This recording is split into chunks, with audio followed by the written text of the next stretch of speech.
chair the all-party group on ethnic minority communities, and NICEM currently provide the admin for that. Okay, thank you for indicating that. Okay. That holds the deputy. Me too, Chair, so I'm over this. Okay, interests are declared. Can we invite anyone into the public gallery and say that they may use mobile devices through Wi-Fi connection? All devices should be muted. Password details are available in the gallery rules for anyone wanting to connect to the Assembly's Wi-Fi network. 3G and 4G should not be used, and no recordings or photographs are to be taken. Item 1, apologies. Apology on behalf of the Chairman, Mike Nesbitt. I think everybody else is here. Chairperson's business. The Nightcross Housing Report. Chairman launched the housing report from the Northern Ireland Community of Refugees and Asylum Seekers, in his capacity as party leader at the end of last week. Can I refer members to the correspondence from Nightcross on page 3 of the table papers, requesting an opportunity to brief the committee on the report, together with an extract from the report. Mr. Kouame has suggested that he could be accompanied by others who contributed to the launch of the report and who may also be able to give perspectives and findings from Scotland and England. Racial equality was, of course, an area identified as a key priority in the 2016-17 in the strategic planning meeting held in September.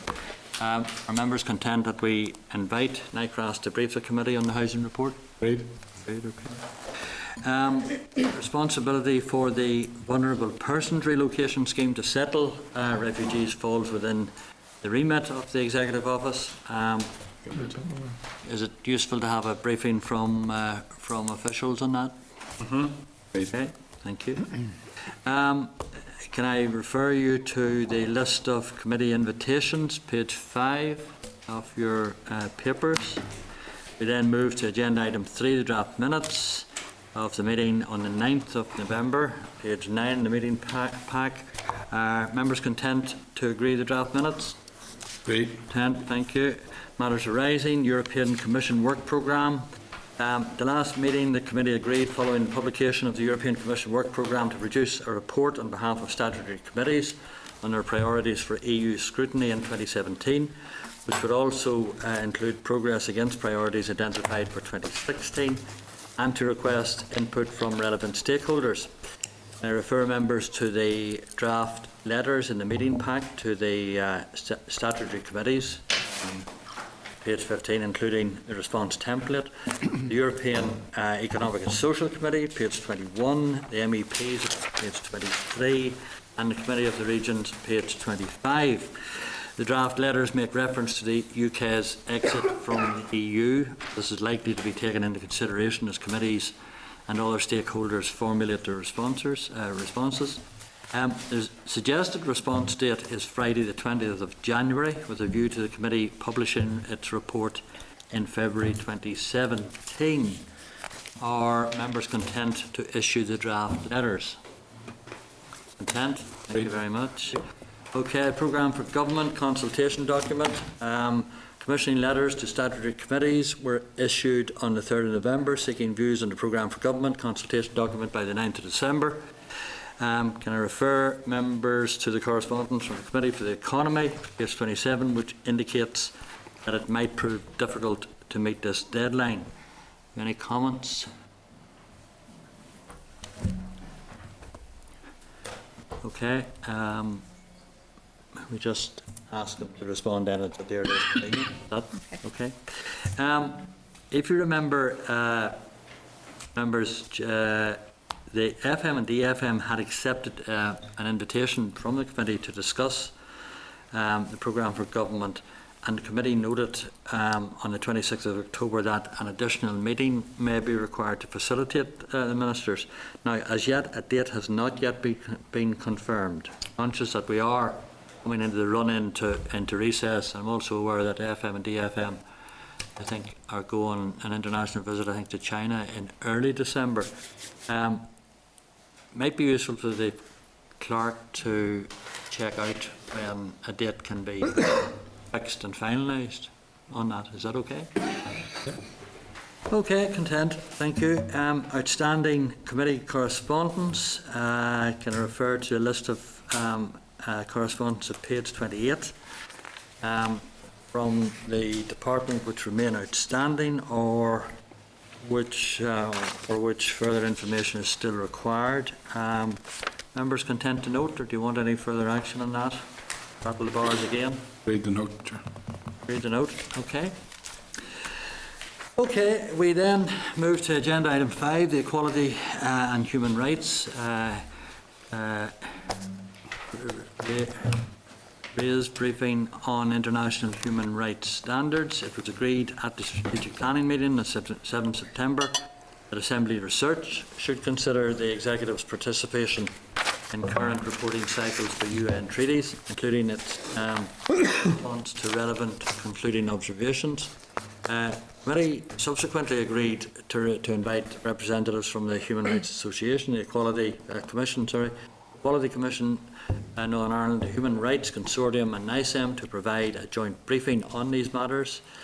Michael Potter from Assembly Research, Michael, you're very welcome, has prepared a paper on international human rights standards, recommendations relating to Northern Ireland, and he will now brief the committee first before we hear from the other organisations. Michael, thank you for being here.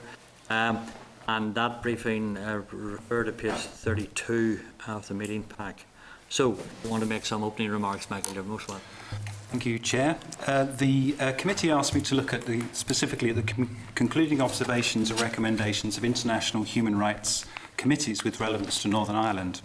I've taken the treaty obligations with reference to the 6 main UN human rights instruments and 3 Council of Europe instruments where the UK has undergone examination for compliance since 2010. I've focused on where the committees have specifically referred to Northern Ireland. Other references to the UK in general may also have relevance for the devolved administrations, but for brevity I've not included these in the analysis. The exception here is where Irish travellers have been mentioned, as the literature in this area points to serious concerns in Northern Ireland. Similarly, non-devolved matters that affect Northern Ireland have not been included, as the research is intended for the committee's scrutiny of the Northern Ireland Executive. I've only looked at the UN and Council of Europe committees and not the findings of other international bodies, and I've only looked at examinations since 2010. So those are the sort of parameters of the research, if you like. So in structure, the paper starts with a very brief overview of human rights obligations under the Northern Ireland Act and the roles of the Human Rights Commission and the Commissioner for Children and Young People in monitoring human rights compliance and the standards that they point to. The paper then summarises issues directly aimed at Northern Ireland that were raised in more than one committee.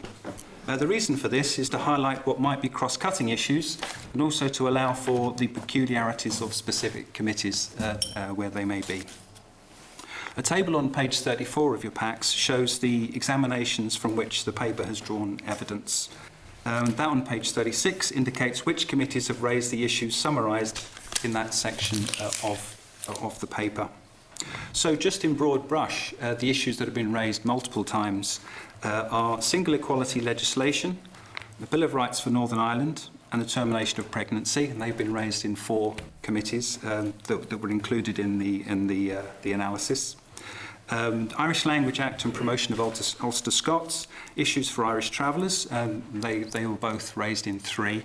And then poverty in Northern Ireland, the legacy of conflict issues, the age of criminal responsibility, historical institutional abuse, and structures for the participation in decision-making, and the lack of engagement by the executive to examinations on human rights instruments. And they were all raised in 2 committees.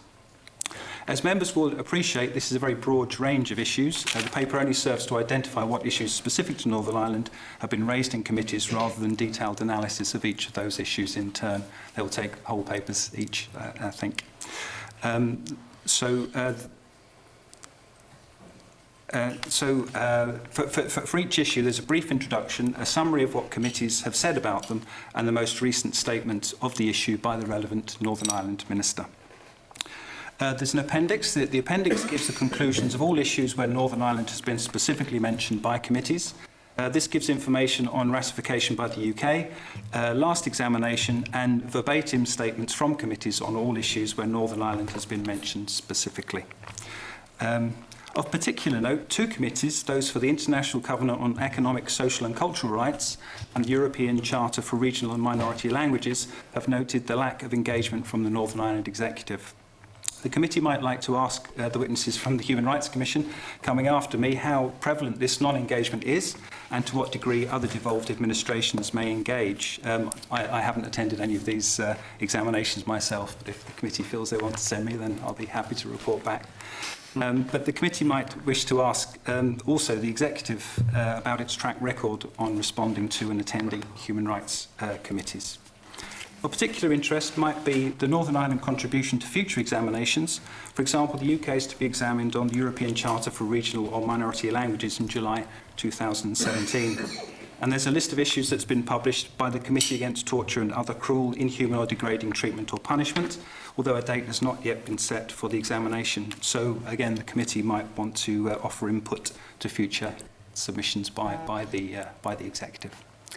So that's a brief overview of the paper, Chair. Okay, thank you very much. Very concise, Michael. Thank you very much. How does the engagement of the executive compare to the engagement of other devolved legislatives, including, for example, Scotland and Wales? I've only really looked at the specific committees that have mentioned it, and it's quite unusual for committees to in a way censure an administration in that way, but they both in strong terms said that there should have been some kind of response at least from the Northern Ireland Executive in both of those committees I've mentioned. How that compares to other devolved administrations, I don't know. But I'm sure some of the witnesses coming after me who do attend these things would be able to tell you. Is there a timescale for the Northern Ireland Executive to respond to concluding observations and criticisms within the reports? My understanding is that the UK government asks all the devolved administrations to have input to all of the committee examinations, yes. But you're not aware of the actual time? I'm not aware of the actual timescale, no. Okay. And what are the sanctions available for non-compliance? Sanctions for non-compliance, well, it's a matter of debate. Generally, it's simply a matter of international embarrassment for the UK government more than anything else if people don't comply with international conventions. There is a debate around the direct justiciability or not of human rights conventions, and I wouldn't be legally qualified to comment on that. Because clearly the European Convention on Human Rights would be the only international convention that would be directly justiciable through the Human Rights Act. Okay. Any members, any queries, comments? Sure. Chair, just in relation to the failure of Northern Ireland to be represented at the International Covenant on Economic, Social and Cultural Rights, is it true to say that as a result of our lack of attendance that the UK government is currently non-compliant because we can't actually vouch for this region of the United Kingdom? Because they cannot vouch for this region of the United Kingdom. I don't know the answer to that. That would be a good question for the Human Rights Commission coming after me, I think. Yeah. Thank you. No doubt we'll hear it. Any other queries? No.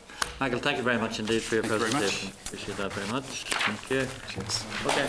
Ask members, any comment for any requirement for further research, or would it be an idea to forward the research paper to other relevant statutory committees for their information, to, for instance, education, communities, health and justice?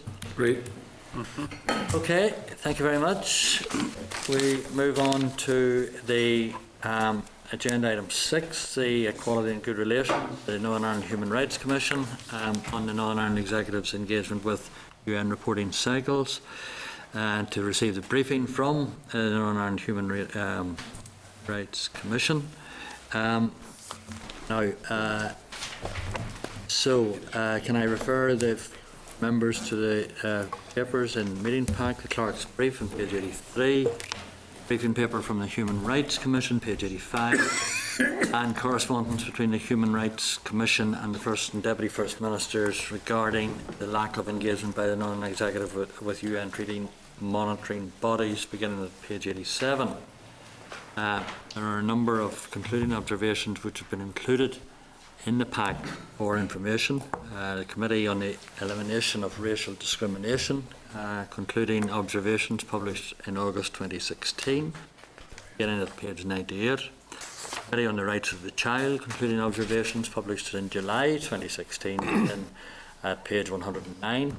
Committee on Economic, Social and Cultural Rights, concluding observations published in July 2016, but begin at page 134. And the European Commission Against Racism and Intolerance, fifth monitoring cycle report published in October 2016, begins at page 147. I welcome to the committee the representatives from the Human Rights Commission, Mr. Allenby, the Chief Commissioner, and David Russell, the Deputy Director. Commissioner, do you want to make some opening remarks and then we can proceed to questions? Yes, thank you, Chair. First of all, I welcome the invitation this afternoon to report on the concluding observations of the three treaties, in particular signed up to by the United Kingdom Government. I'll use the acronyms ICESCR, that's the International Covenant of Economic, Social and Cultural Rights, CERD, the Convention on the Elimination of Racial Discrimination, and UNCRC, which is the Convention on the Rights of the Child. I take it as a positive sign of taking human rights and the scrutiny of treaties seriously that we and others have been asked to come before you today. Each treaty has a committee of experts who are appointed to monitor the implementation of UN treaties. That's done on a periodic basis. Essentially, the UK, all three of these treaties in several years hence will again be before the treaty monitoring body to look at progress since the last set of recommendations. And there is a process before you get to that oral evidence process. So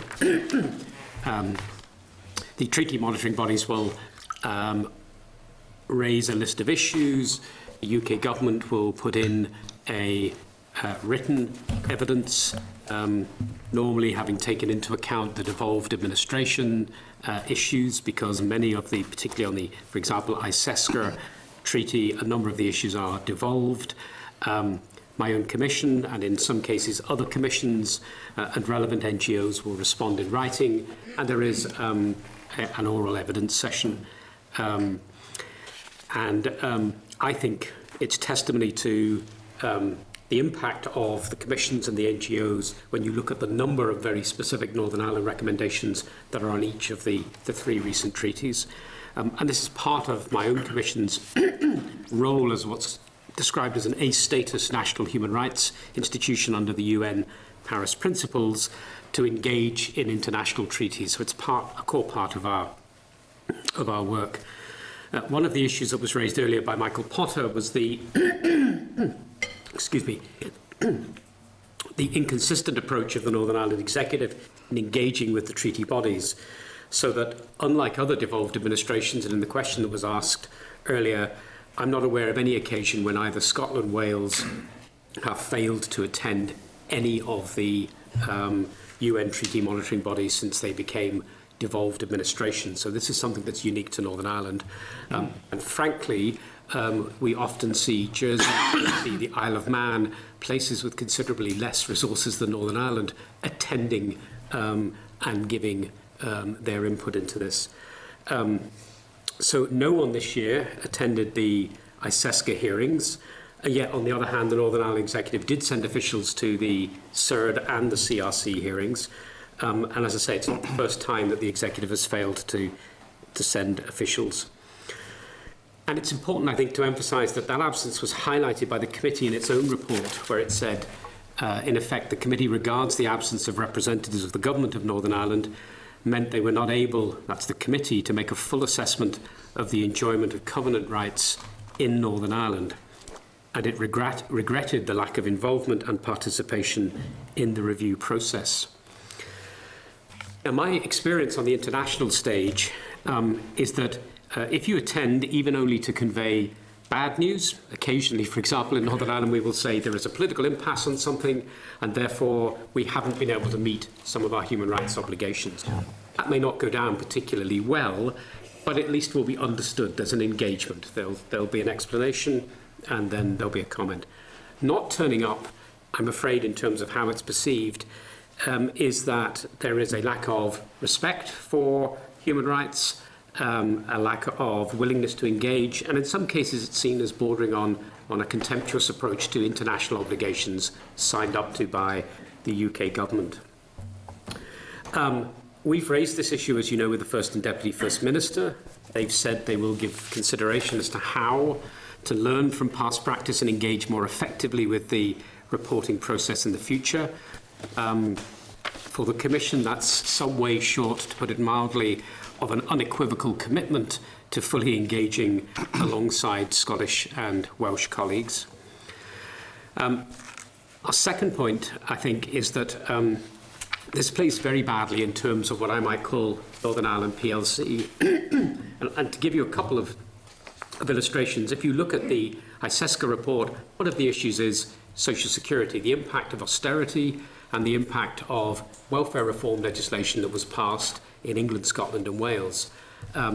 Clearly in Northern Ireland we also eventually passed that welfare reform legislation, but with mitigations. In the absence of anybody from Northern Ireland turning up to say, well, in Northern Ireland we were dealing with these issues by way of mitigations, meant your argument for when you're doing things positively goes by default.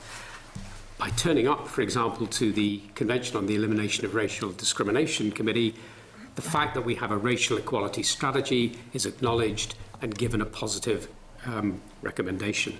The committee then tends to ask the other administrations questions about Northern Ireland, and of course the UK government is unable to answer them. It leaves the space free for commissions and NGOs to comment. It means the Northern Ireland case, from a governmental point of view, goes by default. And I don't think that's actually a good thing. I think we need to find a way in which Northern Ireland, whether it has a good story to tell or otherwise, nonetheless tells its story. I want finally then, before questions, just to mention three areas that more than one of these commissions, and in some cases all three bodies, commented on. The first are the proposals to repeal the Human Rights Act and to bring the lack of a Bill of Rights in Northern Ireland following the Belfast Agreement. They're both Westminster issues, although the Human Rights Act has a number of devolved ramifications. But nonetheless, Northern Ireland needs to remain engaged on all of those issues because the monitoring bodies suggest, in my view quite rightly, that the litmus test should be any change to the Human Rights Act, and any British Bill of Rights should be about an enhancement of rights rather than a diminution of rights, and the lack of a Northern Ireland Bill of Rights. And I've always said that the importance of a Northern Ireland Bill of Rights and bills of rights generally are not just when times are economically and politically stable, it's at times when they're not that rights protection becomes particularly important. That's the genesis for human rights and its global and universal values. The second area is the need to introduce legislation equivalent to the Equality Act in Northern Ireland, as we've fallen behind the rest of the United Kingdom in terms of equality protection legislation. I think I will leave that to the Equality Commission and others who are coming who are closer to the issue, but nonetheless it's been raised in all three of the committees because, again, equality protection cuts across issues of race and race discrimination, ethnic minorities. It has an impact on those who are most disadvantaged and people with disabilities, and it has an impact on children and young people. And the third, which again cut across all three of the committees, was the impact of austerity and the need in Northern Ireland to complete an anti-poverty strategy. That's an issue that's been before the courts and we still haven't resolved. And secondly, a concern at the projected increase in child poverty. If you look at the figures from the Institute for Fiscal Studies, it's clear that we are despite having originally, under the previous Labour administration in 1997, said we would eliminate child poverty by 2020, our child poverty is going to increase significantly, and almost all of that significant increase is to do with social security changes that will limit the support for families who are unemployed to those making new claims with only 2 children. And in Northern Ireland, we know we have larger families than elsewhere in the UK. That's not something that mitigations is going to deal with, and therefore it's been highlighted by a number of the reporting bodies. And again, on more than one body has recommended the idea of a cumulative impact assessment of all of the social security and fiscal changes that have taken place since 2010. In my final kind of, then before questions, one of the things that's of interest to us is how do we monitor how the Northern Ireland Executive is dealing with the issues. It seems to me that there needs to be some kind of coordinating process. If you look at the individual recommendations, they cut across government departments, justice, education, communities, health and others. And it seems to me that potentially it's a matter for the Executive Office to coordinate what goes on, and it would be very helpful, I think, for this committee to be the coordinating place to scrutinise these areas. Otherwise, the danger is it gets fragmented with individual recommendations being taken up by individual committees, but no sense of how we're doing and performing as a whole. The Commission itself publishes and launches its own annual statement next month on the progress being made on human rights, and it will be incorporating all of the concluding observations and where we are with that. And that's probably a good point to stop and take questions. So, thank you. Okay, thank you very much indeed. Thanks for your presentation. In terms, and you've highlighted the failure of the Executive to attend meetings and to sort of meet deadlines, as it were. You are a bit of a toothless tiger, aren't you, in that you can ask for these things, but you can't demand them. Yes, I mean we're not in a position to force the Northern Ireland Executive to turn up to these events, and I don't think a commission should be forcing people or governments. But it plays very badly, and both on the international stage and, frankly, other devolved administrations look aghast at why isn't Northern Ireland here to present its case. Scotland and Wales attend. I know the UK government are exasperated when Northern Ireland don't attend and questions get asked that are very specific to Northern Ireland and nobody else around the table can answer them. NGOs from Northern Ireland attend. Our own commission attends. It doesn't play very well. It's not good in my view in terms of, as I say, for Northern Ireland PLC. Sometimes we have a good story to tell and it goes by default. Even if we haven't got a good story to tell on some issues, we're better off engaging. So no, I can't force the Northern Ireland Executive to send anybody, and these committees can't force them as such.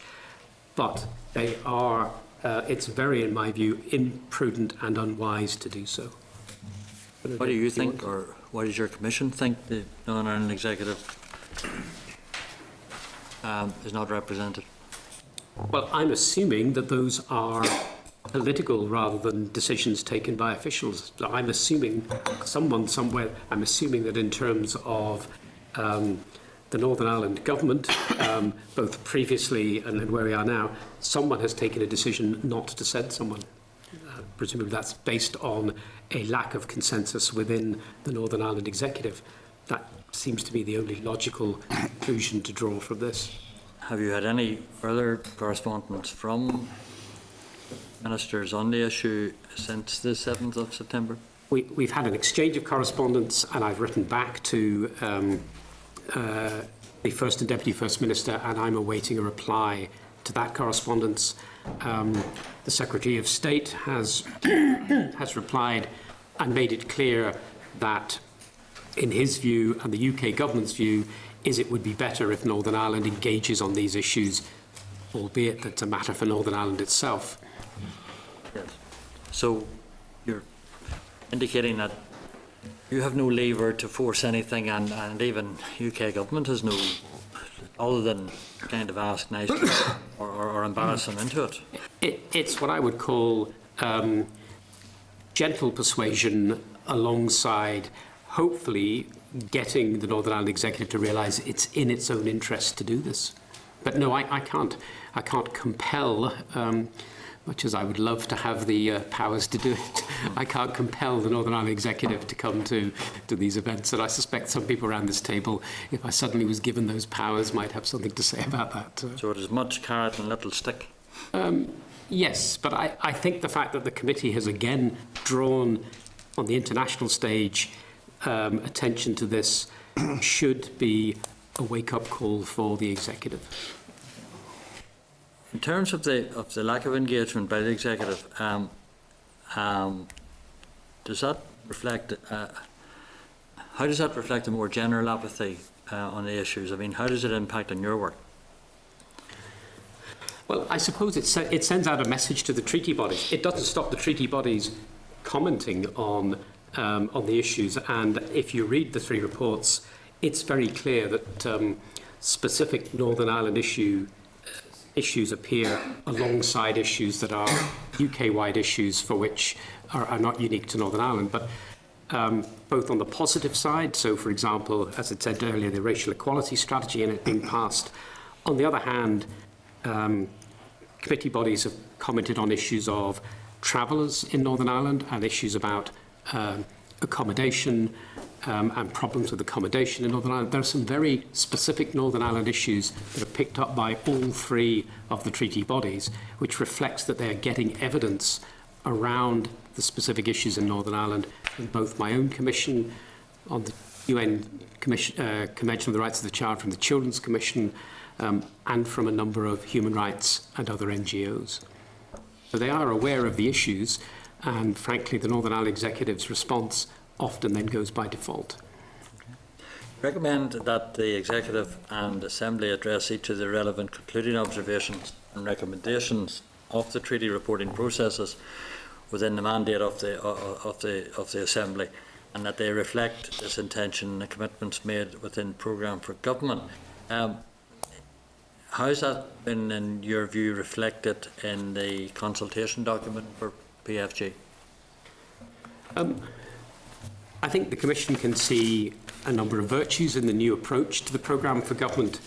The difficulty the Commission had with the Programme for Government is it appeared what I will call a rights-free zone. Very little of the outcomes and the impacts were expressed in rights-based terms. And one of the things the Commission did in its own response was to set out, frankly, a variety of international treaty obligations and has effectively said too in our response, here's where they should fit in within the various impacts that you're envisaging during the life of the Programme for Government. So it's absolutely clear where the responsibilities fall within the attempt to look at what the impacts are. And I think that's an appropriate way for us to say these rights-based issues are still relevant to you in the Programme for Government. The whole purpose of the periodic reporting mechanism is that eventually the UK government will be before the UN Convention on the Rights of the Child's monitoring body again to say, this is what we said in 2016, what have you done between 2016 and whenever we produce our next report? And that will again include the UK government in Westminster, no doubt asking Northern Ireland on the recommendations that impact on Northern Ireland, what have you done here? So the idea that you bury your head in the sand and kind of hope all this will go away simply won't wash. Eventually you'll again have to be asked to account for what have you done on these issues. What do you see as the highest priority actions that should be taken forward on the foot of these reports? I think it's quite difficult to start putting what I'll call a kind of hierarchy of there's a top 40 of human rights and where do you fit into the top 40. But for me, the ones that came up again and again, the issue of the outstanding Bill of Rights and ensuring that a Human Rights Act does not, for example, from a UK government point of terms, lead to a diminution of people's rights is a significant one. It's one that comes up again and again from treaty bodies. It's one that the Commission is engaged in because we think the moving away from the Human Rights Act, depending on what it is, but based on the rhetoric that we've heard over the last 2 years, we think it has some significant impact on the Belfast Agreement. Therefore, that's certainly one that we think is a considerable priority.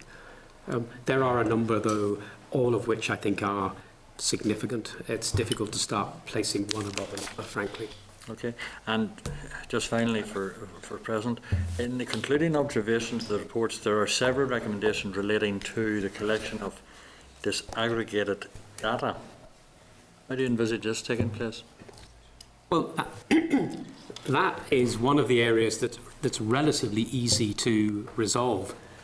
It seems to me that NISRA and working with various government departments could start to look at how you can do that in practice.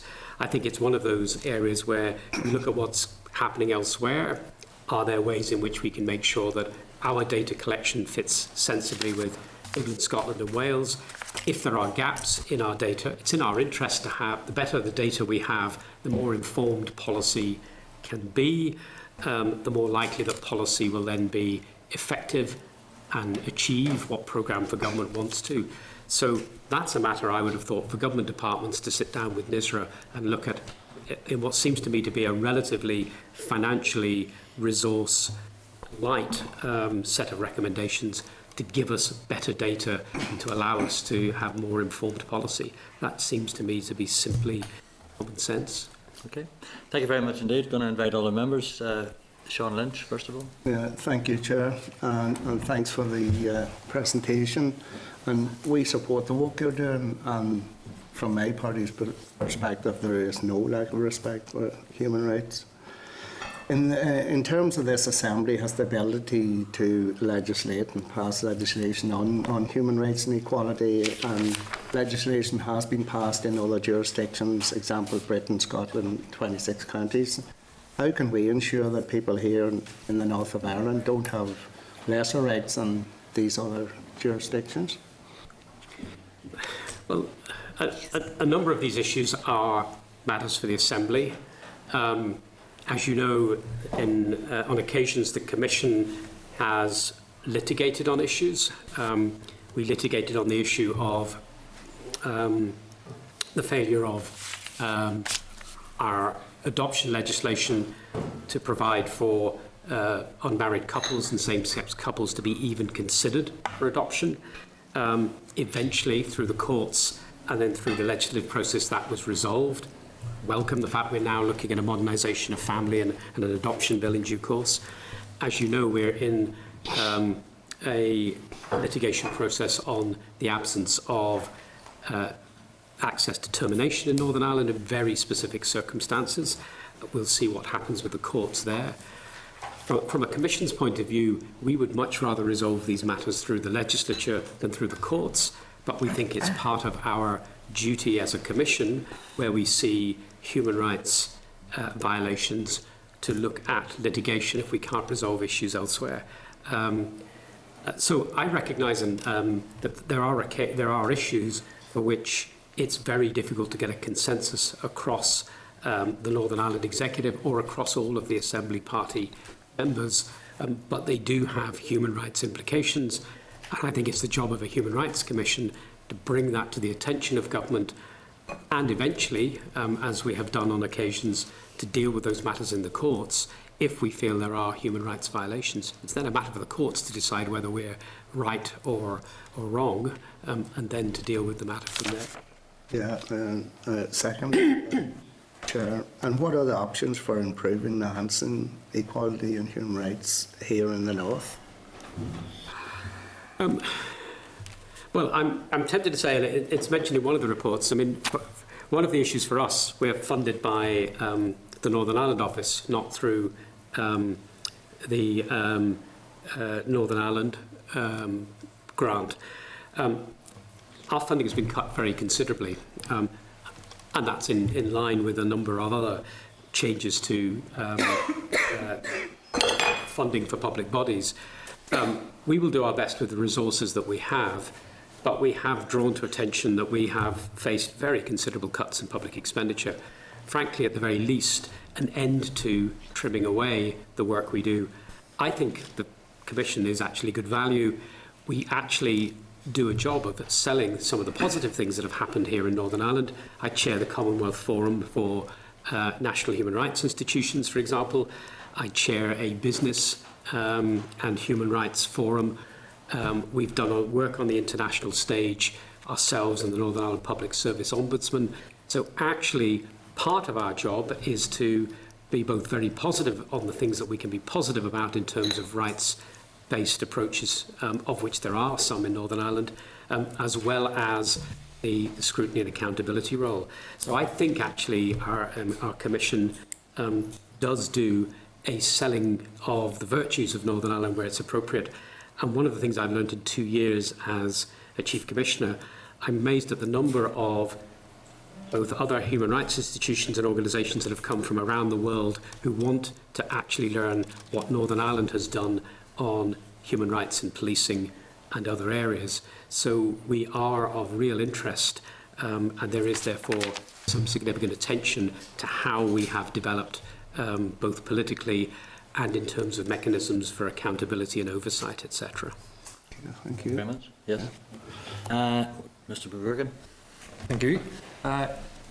My question's probably maybe just a wee bit similar. Just in the absence of the fact that we don't have an Equality Act or a Bill of Rights here in the North, and the concerns that have been raised throughout the reporting, you talked in answer to Sean's question about specifics, but I mean, is there anything the Assembly can do from an overall point of view to enhance protection and rights basically for citizens here in the North? And then just following on from that, in your presentation you talked about what this committee could do with regard to coordinating and scrutinising maybe the work of other committees. Just give me a wee bit more in depth of that and other work and options open to this committee where we could examine and improve people's lives here in the North. If I let David maybe answer the first one, and I'll say something just then on the second. As has indicated, every year the Commission produces an annual statement on human rights, and it's effectively coded. A number are read every year which indicate that in the Commission's view, or in the view of an international committee, there's a violation ongoing in Northern Ireland of human rights standards. For example, on termination of pregnancy, on the age of criminal responsibility of children. The CRC committee, amongst others, has been consistent over a number of years. There's a straight violation of human rights law going on, binding on Northern Ireland by virtue of the fact that the United Kingdom has ratified the treaty. Each year the Commission produces its report, and within the report there's going to probably be somewhere around 40 or 50 significant issues that could either require legislative or policy action by government departments or by the Northern Ireland Assembly. Many of the issues require legislation, so we have, to the best of our ability, most recently consolidated them in our response to the Executive Office and others on the programme for government. We would like to see the areas that are reflected in the annual statement. The next one will be on the 8th of December this year, released by the Commission, reflected in the forward work programme of members of the Assembly, amongst others, either through executive bills being brought forward where necessary or private members' bills if members seem fit. But there's almost a legislative programme now that has been effectively brought together in a single document. If you look at what the UN committees have said, or if you scrutinise compliance of Northern Ireland in terms of law, policy and practice with the European Convention, we're quite happy to share that with members. If they haven't seen the document already, like I say, it was made as a submission by the Commission to the Programme for Government.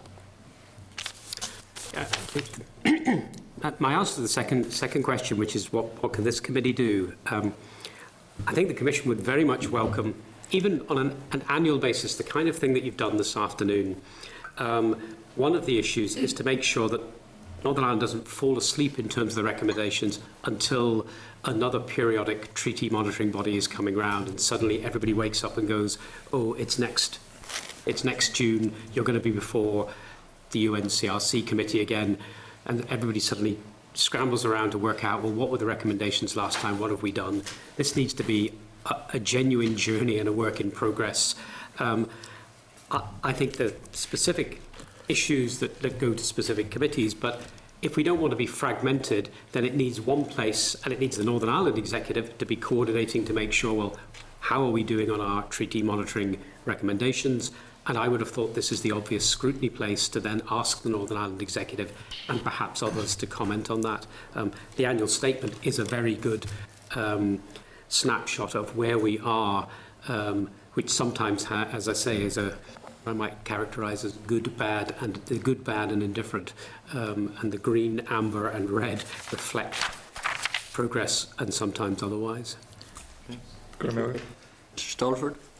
Why does Northern Ireland need its own Bill of Rights? Well,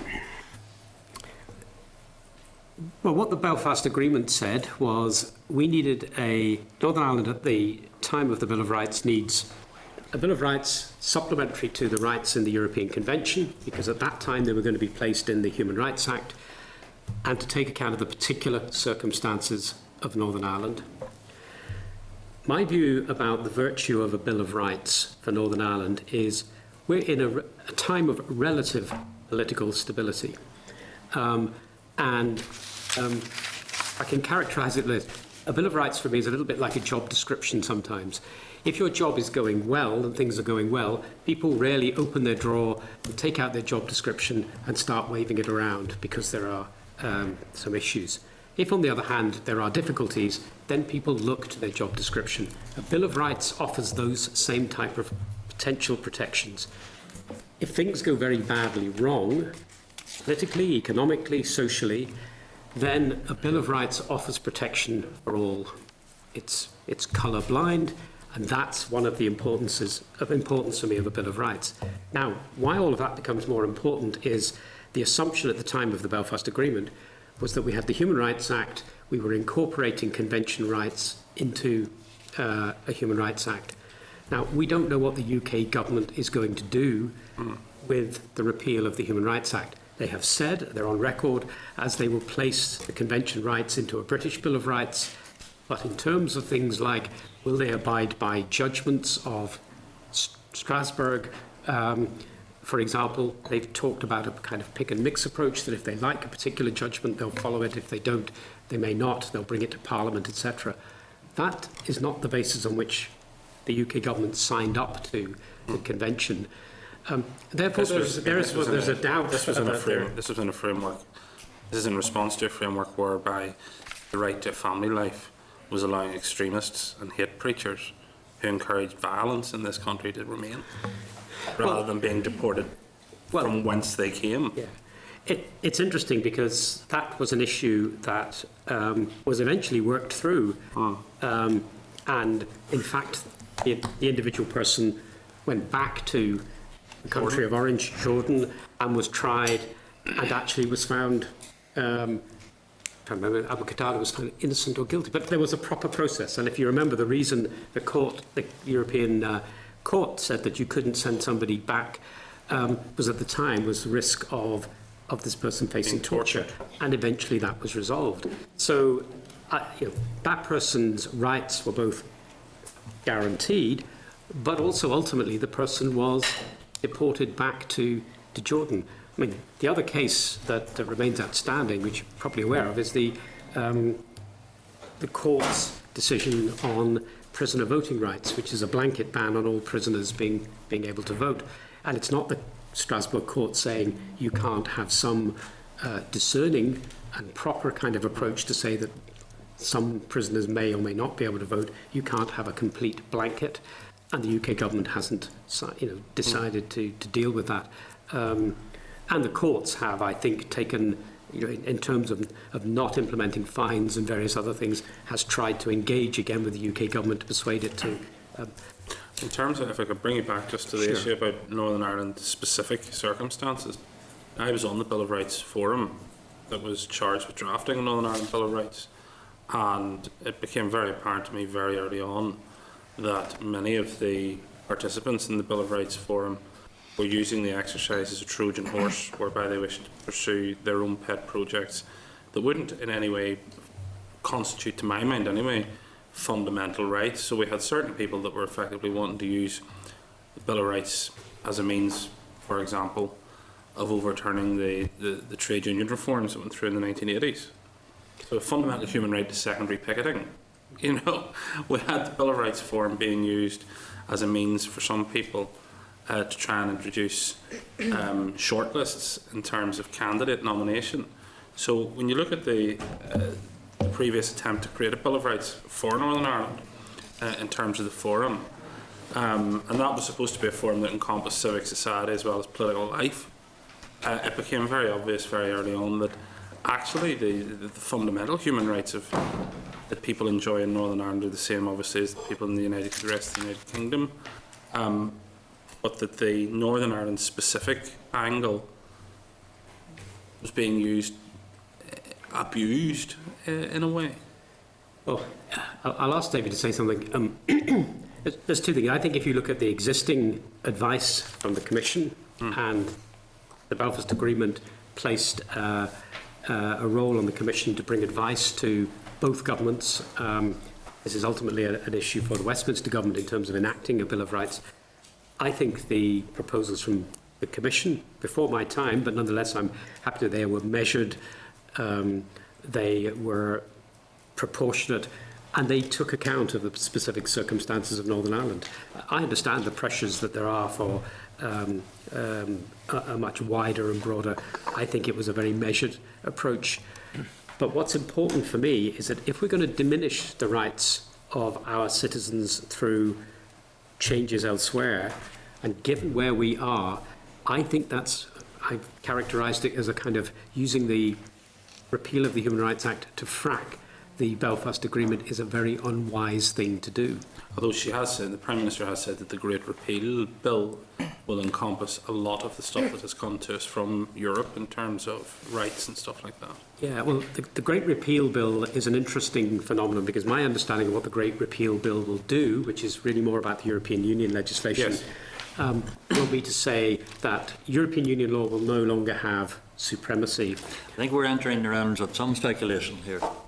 Well, I think it's quite clear because I mean they've said they would. What she said. It's what you said.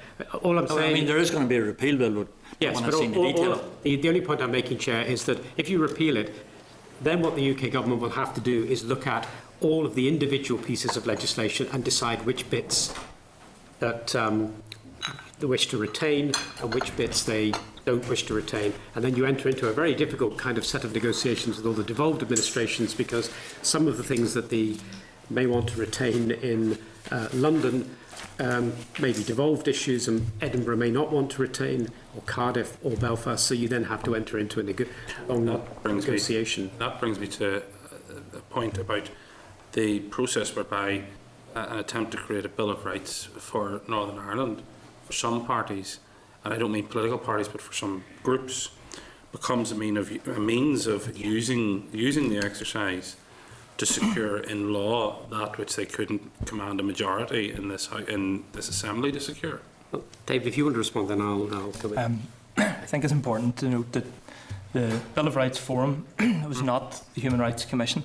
No, I know that. The Forum had its discussion and it had a report that it produced, which was largely a report on which no consensus could be found. Mm-hmm. It was submitted to the Human Rights Commission at the beginning of 2008. Mm-hmm. The Commission took that amongst a number of other documents that it consulted on over 10 years and produced its own advice on the 10th of December 2008 and passed it to the Secretary of State. So whilst a lot of discussions may have taken place amongst civil society and other actors that were around the table in the Bill of Rights Forum, at one level it has nothing to do with the formal statutory advice that was provided to the United Kingdom Government by the Human Rights Commission. The Human Rights Commission's advice sits there still. It sits there to be discussed by political parties, both the United Kingdom Government and the parties represented around this table. And to date, no conversation on the basis of the Human Rights Commission's advice has actually taken place amongst the political parties of Northern Ireland in any structured forum. A debate has taken place, albeit a limited one, shortly after the advice was given in 2008 on the floor of the Assembly. But the political parties of Northern Ireland themselves have not engaged, nor has the Human Rights Commission ever been asked by any political party to engage on the subject matter of its advice provided in 2008. That's because, I mean, frankly, the DUP doesn't support a Bill of Rights for Northern Ireland. And the DUP may well have that view and it's entitled to do it. And the Commission fulfilled its statutory obligation as it was required under the terms of the Good Friday Agreement. It was handed over to the political parties of Northern Ireland. It's a political decision and a political discussion that is required to bring the obligation that the UK entered into in 2001 when it committed to legislate for a Bill of Rights in Northern Ireland at Hillsborough. And that discussion hasn't taken place to date. But the Commission stands, as it has done since 2008, ready and willing to engage with any parties, political parties, the United Kingdom Government, the Government of Ireland or civil society on the subject of a Bill of Rights. Yeah. Okay. And just to deal with Mr. Chris, Russell. your substantive point very quickly Right, about Mr. Russell the seems quite annoyed about that, but that's okay. Sorry.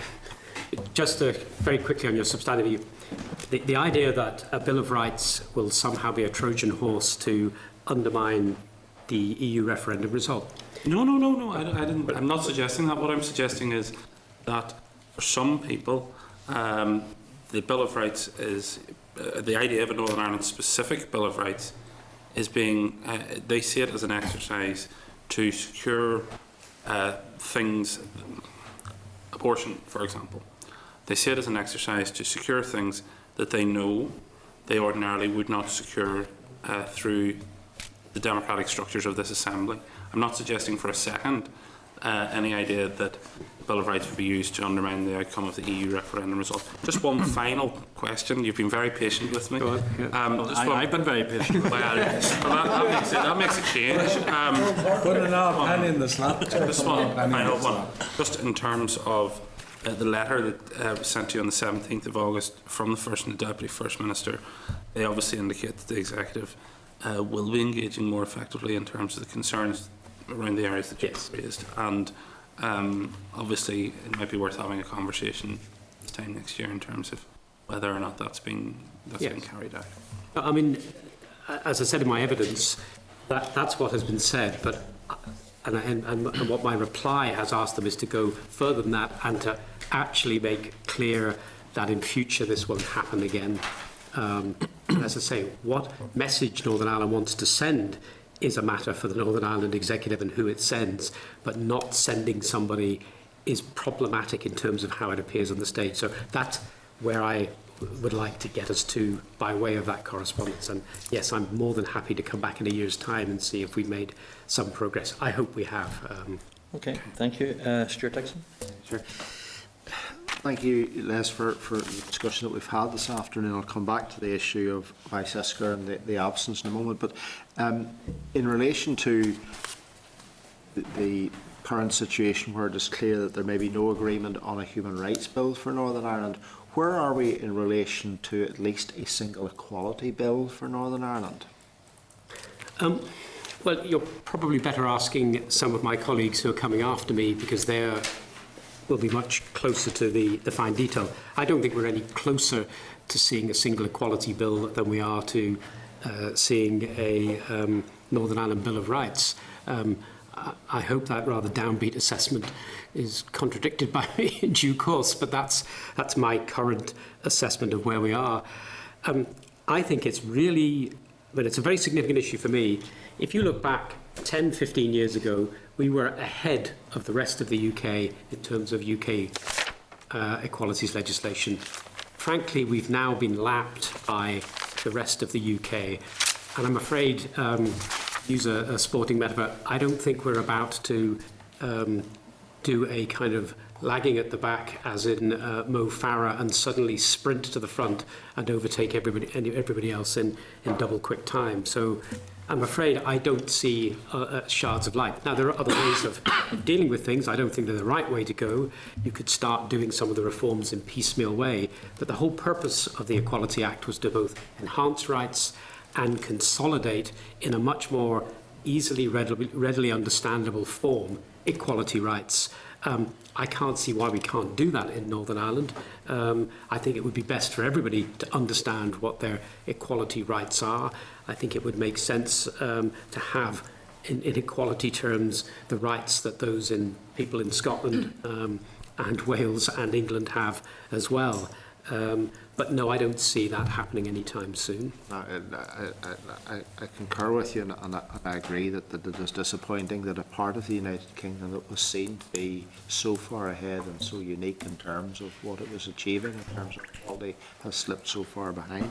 But can we come back to the Icesker debacle and the absence of somebody from the Northern Ireland Executive at that meeting? These aren't meetings that happen every year. These are meetings that happen every 5-6 years. It would be difficult to suggest that we shouldn't have seen this coming, or indeed that we could have planned for it. And I accept that there may be issues of the moment, and it might have been at the time it was happening that welfare reform would be one of them. But there was a positive story to be told from Northern Ireland. The parties were certainly had differing views on where we were going in respect of mitigation, but I don't think there was any party was saying there was not going to be any mitigation, and therefore we could have been right up there with the rest of the regions and the United Kingdom government in respect of that. So if it wasn't welfare reform, I'd like to speculate what else it might have been that led to a disagreement that prevented us from attending. I don't usually like to get coy before executive committees. The honest answer is I don't know, and it would be speculation, and I'm not sure it's helpful for me to speculate. We know that there are a number of issues that are contentious, and it could have been any one of them or an accumulation of them. I really don't know. But whatever it was, we would have still been, as I said before, much better served by going and saying, we can't get political consensus on this issue in Northern Ireland for the following reasons, rather than a kind of bury your head in the sand and somehow hope that somehow nobody will notice that where's Northern Ireland. And so far your inquiries or indeed freedom of information inquiries have failed to shed any further light on the issue. Yes, I'm frankly more interested in getting a guarantee that this doesn't happen again than getting an unalloyed explanation of why it's happened in the past. I mean, just to mention, the UPR, the Universal Periodic Review of the UK government, is next year. I would like to think that Northern Ireland will be sending somebody to that, and I'm more interested in making sure this doesn't happen again, rather than raking over the coals of why it's happened in the past. Indeed, Chair, perhaps that's something that could come out of the committee this afternoon, a positive indication from this committee of our expectation, or indeed at least an explanation as to the attendance of the executive at that periodic review next year. Perhaps that's something we should write to them and ask. Well, we'll hear the presentations and then we'll make decisions arising out of that. Cathal Boylan. Thank you, Chair, and thank you very much, Les and David, for your presentation. And I appreciate the way you responded, David. I mean, fair play to you. I mean, questions from the committee, so you responded. Just want to pick up on something in terms of, because you mentioned the travelling community, and I believe you're conducting an inquiry into issues, experience with travelling community. So the question is, can you outline the potential benefits of repealing the provisions of the unauthorised encampments order, NI Order 2005, as I think is recommended by Icesker and some of the conventions? I just want to hear your views on that, please. Yeah, I'll ask David. Our investigation has only just started, so we're actually in the middle of field work at the minute. But that has been an ongoing recommendation from the committee for a number of years, and it's been reflected and therefore in the Commission's advice. It is quite early. I wouldn't want to preempt the findings, but anecdotally, we already know that the issue with the unauthorised encampments order isn't so much that the order is being used, it's the threat of the order to be used which affects traveller families. So the threat of the unauthorised encampments order against the traveller family who's looking for a site in terms of halting, the threat of that being used against them is sufficient enough for the traveller family to move on. And that brings us then to the secondary cumulative impact on whether the provision of halting sites for travellers and permanent accommodation that's culturally appropriate for travellers in Northern Ireland is sufficient. And that's precisely the subject matter that the Commission is looking at. So that's what has driven the concluding observations of the treaty bodies over a number of years. The fact that that is a cultural lifestyle, and the fact that the state has legislated in a way that has effectively restricted that without perhaps significant enough provision to provide for the travellers' needs.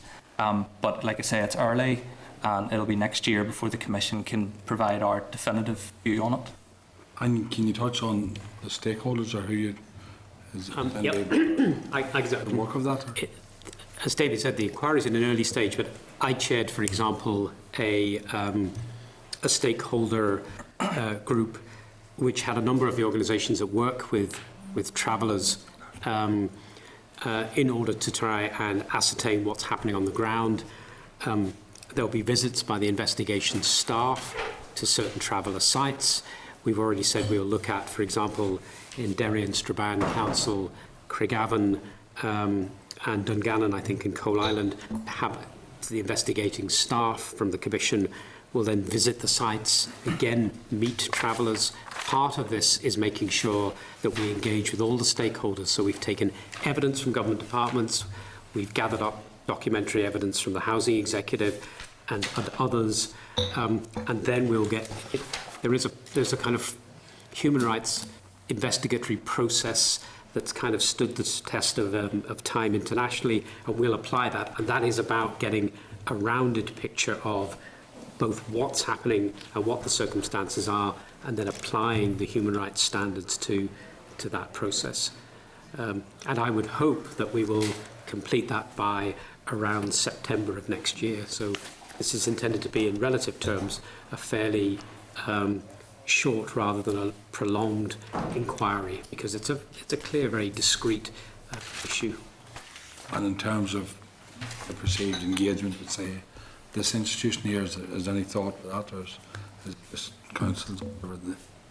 Well, we've engaged with councils and government departments rather than with assembly committees. I certainly would welcome an engagement, particularly once we've produced a report. If there are either political parties or committees want to engage with us before then we would welcome that. And that's... The Department of Communities is on notification from the Commission for the purposes of evidence. So it may be that the report is best suited to that relevant committee, but to the extent that the Executive Office has overall responsibility for human rights compliance, there will undoubtedly be recommendations that reflect the likes of the ICESCR Treaty. So it may be something that this committee would want to consider in due course. Thank you. Okay, thank you. Just on that, in the collection of evidence and the body of work that you're undertaking in the consultation with the statutory agencies, including councils and government departments, do you intend, or is there a mechanism whereby, as a case study, you can look at the experience of householders, the settled community, who've had the experience of unregulated and unauthorised travelling sites being located close to their properties and the impact that that's had? Well, if local councils, for example, want to provide us with that evidence at the round, we would certainly look at it. One of the issues, I think, for me is that there's a kind of vicious circle here. If you don't provide enough accommodation, and if the accommodation that is provided, and I use accommodation in its broader sense, is inadequate, then it becomes almost axiomatic that you then have unauthorised sites with all of the issues that arise with unauthorised sites. Now, we'll see what the inquiry brings up, but that's certainly has been the history of this, that if you don't provide proper and adequate sites in the first place, then where do people go? And that's often where difficulties in terms of a lack of regulation, etc., arise. Why do you appear to be reluctant to engage with people who've had the experience of sites and the impact that they've had? Because certainly as a public representative, I'm sure I'm not alone in this room, having served in both local government and here, they've had representations made to me directly by community who've been impacted pretty much adversely by the arrival of unauthorised and frankly unwelcome visitors through travelling sites. So, why would you not want to test their opinion? I'm not saying we want to test their opinion. I think the point I'm making is that prevention is better than cure, and what we're looking at is how to deal with the underlying issues. But again, I'll ask David to... The terms of reference to the Commission's investigation will somewhat allow for the issue to be touched upon in terms of what you're addressing. For example, what does that mean? Planning. Well, for instance, the planning process, the planning appeals process, is something that the investigatory team will be looking at. Won't be directly engaging with other householders, because what is driving it is the provision of the right to accommodation. That's the ISESCR provision through the lens through which the Commission is conducting its investigation. But there is no question in the scope of what the Commission will lay out about the legitimate restriction on where people may or may not live. It's not an absolute right that's in question. So at one level, the engagement outside of the terms of reference isn't necessarily required, because it is perfectly legitimate for the state to regulate both planning and where not people can live. Our focus is on the cultural appropriateness of the provision and whether it's sufficient or not as to what the state provides. Where the state provides that and on what basis it provides it is a different matter.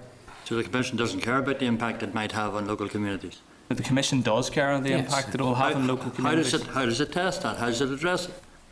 It addresses that thereby looking for whether the state has provided for adequate accommodation that's culturally appropriate for travellers. And if that provision is provided the same way as it should be provided for all members of society, except it then doesn't the human seem rights to want to hear issue from raised. those members of society who have been impacted in the past. Yeah, I'm not sure that's a fair characterisation of what we're saying.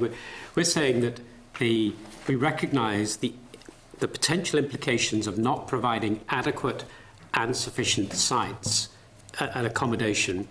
That has ramifications, and I'm sure the investigation will recognise those ramifications, and those ramifications include the kind of issues that you're raising. So the idea that we're not prepared to address those issues, but our starting point is to look at, is there adequate and sufficient quality accommodation in the first place to meet the standards that have been set? If the answer is no, then there are ramifications, including the kind of ramifications that you're saying come to your door as an elected representative. I recognise that that's one of the ramifications. But our starting point has to be: is the accommodation that's being provided sufficient and adequate for the need? That's our starting point. It's not our end point. I'm conscious we have wandered from our original topic, but the present topic has now generated a bit of interest. Christopher Stalford? Yeah, I'm just in terms of not this specific topic, but in terms of the ECRI report that is tabled here, if you go to page 16 of that,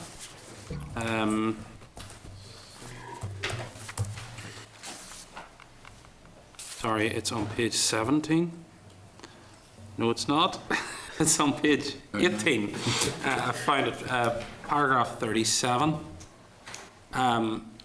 Says, Northern Ireland's Health Minister claimed that children raised by same-sex parents are more likely to be abused. There's since been a court case about that. The person, it's been established that the Health Minister at the time, Jim Wells, did not actually say that. So I think it's important, this is tabled in front of the committee. I think it's important to put on the record that is not the case. That's an inaccuracy in that report. That's all I wanted to say. I just wanted to put that on the record, Mr. Chairman. That's all right. That's duly noted by Hansard and everybody present, Thank you. including the Commission. Yeah, just to go back to the original question that they asked me, because you raised some important points, but surely I would imagine, and I don't know all the terms of reference, the issue in terms of representation for the local people would be through the council and through the planning process, if they're deemed to be, if they want to set forward. Yeah, I mean, that's the way to answer. I mean, yeah. I take it that would be the way forward. Yes, there is nothing to stop local council. I mean, we have asked for local councils for all of their kind of policies and practices around these issues. Have you asked them for case studies? We haven't asked them for case studies, but evidence of real situations that have impacted both on councils and on communities. Yeah. But if councils want to provide us, the answer is no. Is that right? I don't. I think the answer is no. I think It's the start of the I think process. the answer probably is no. The reason I'm hesitating Well, that's a definite maybe then, is it? I don't know is the honest answer. But I suspect the answer is probably no. But I have no difficulty, and the Commission has no difficulty with councils providing case studies and us looking at those in the round within our terms of reference.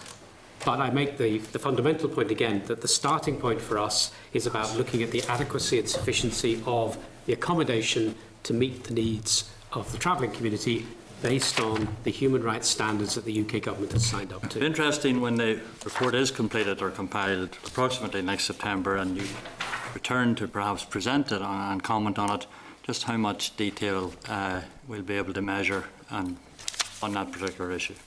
I'm sure you'll be holding me to account, Chair. Well, that's what this committee does. Thank you very much indeed. Thank you for your presentation. Yeah, not at all. Thanks. Okay, members, I think we'll do a wash-up after the second presentation, if that's all right. If there's any issues to be addressed, okay? We next have the agenda item 7, the Equality and Good Relations, the Equality Commission and Northern Ireland Human Rights Consortium, along with Mr Patrick Yu, to focus on the Executive's engagement with UN reporting cycles. I refer the members to the following papers: the Clerk's Brief at page 231, an ISM submission to the UN Committee on the Elimination of Racial Discrimination oral statement beginning at 233, and a briefing paper from Human Rights Consortium at 276. And there are additional documents which are provided by Patrick Yu, and they're available in tabled papers. Briefing paper from Mr Yu, page 21. Guidance for state parties submitting reports to the International Human Rights Treaties, published in 2009, page 23. Guidelines to follow up on concluding observations and recommendations, published in 2006, page 48. And guidelines for submissions by state parties for the Committee on the Elimination of Racial Discrimination, published in 2009, page 50.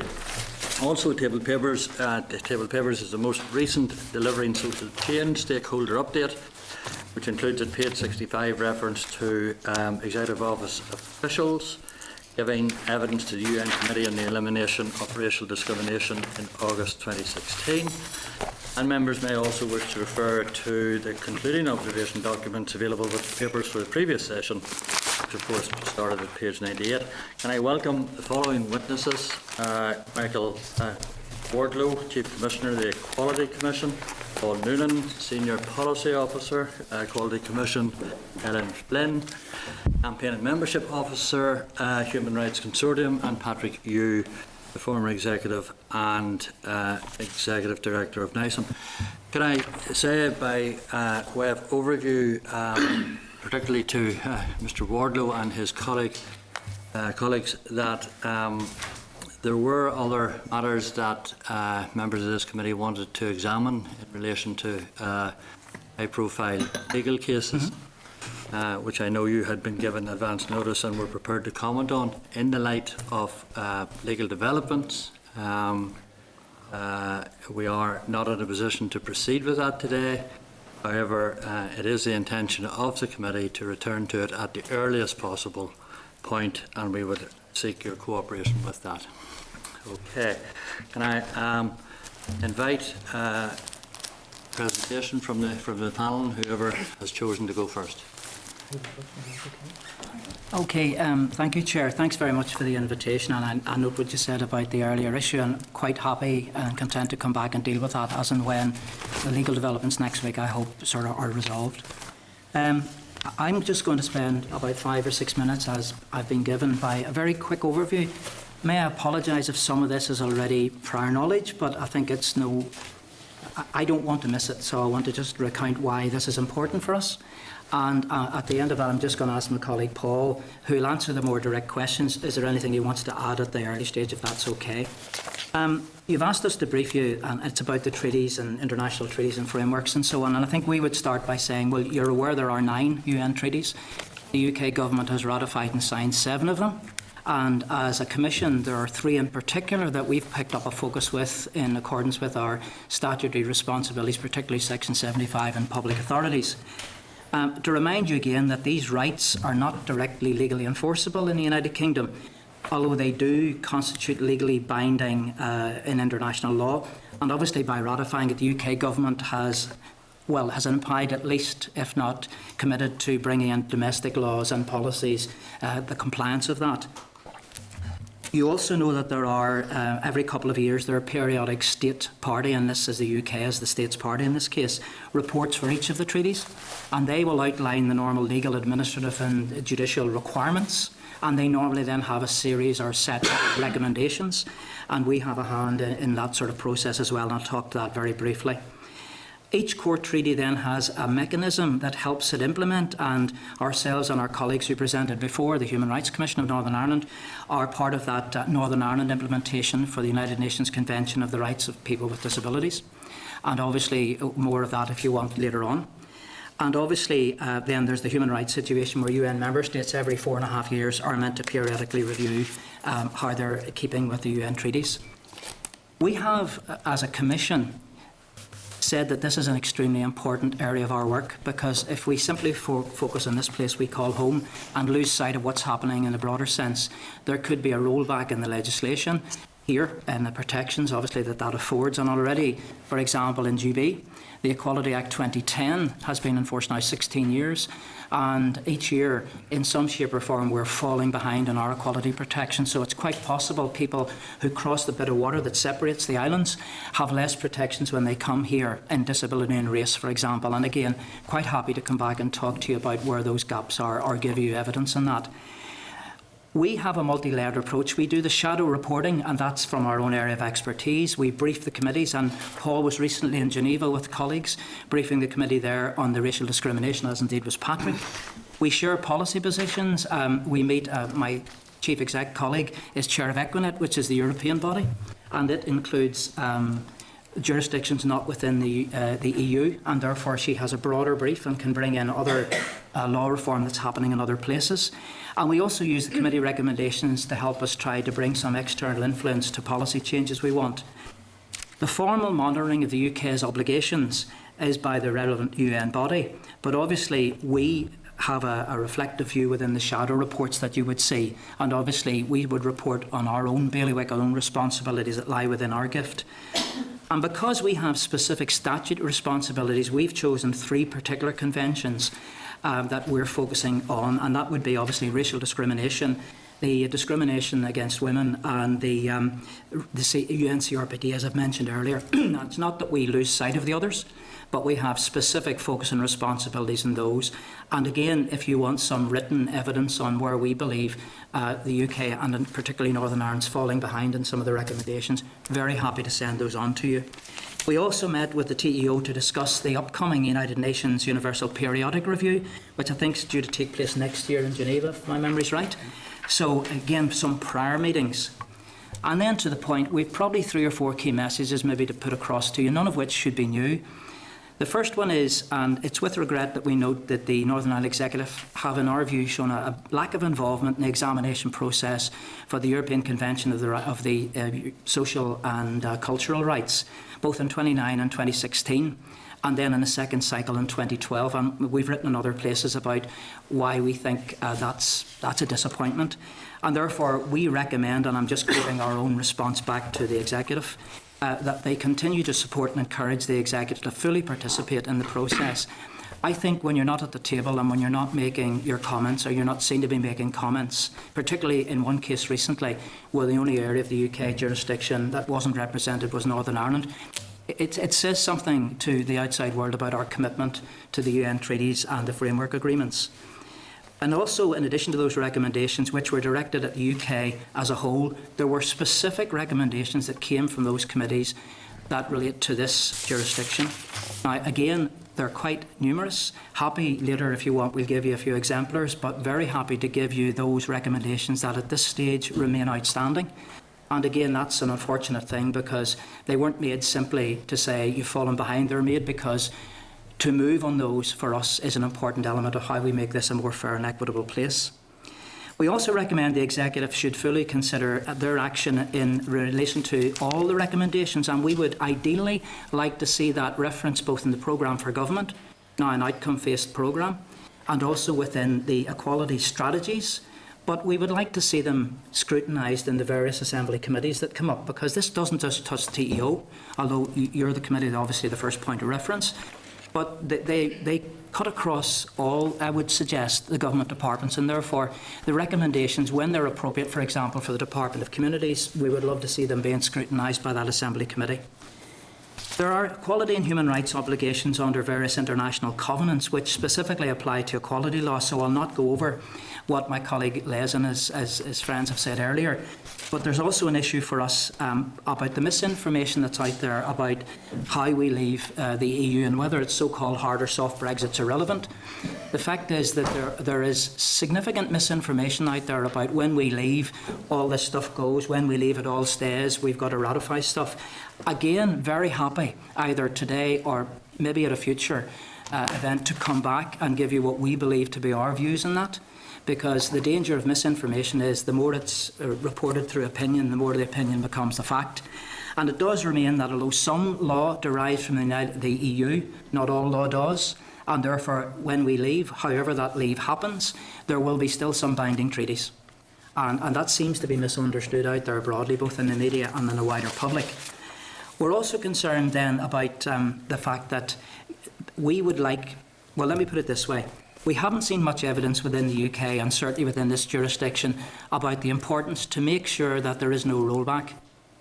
Now, when we leave the EU and whatever treaties still apply and whatever binding covenants remain, we are in a situation where we don't have a single Equality Act here, and therefore we have different bits of legislation, some which have derivations from Europe, the European Union, some which don't.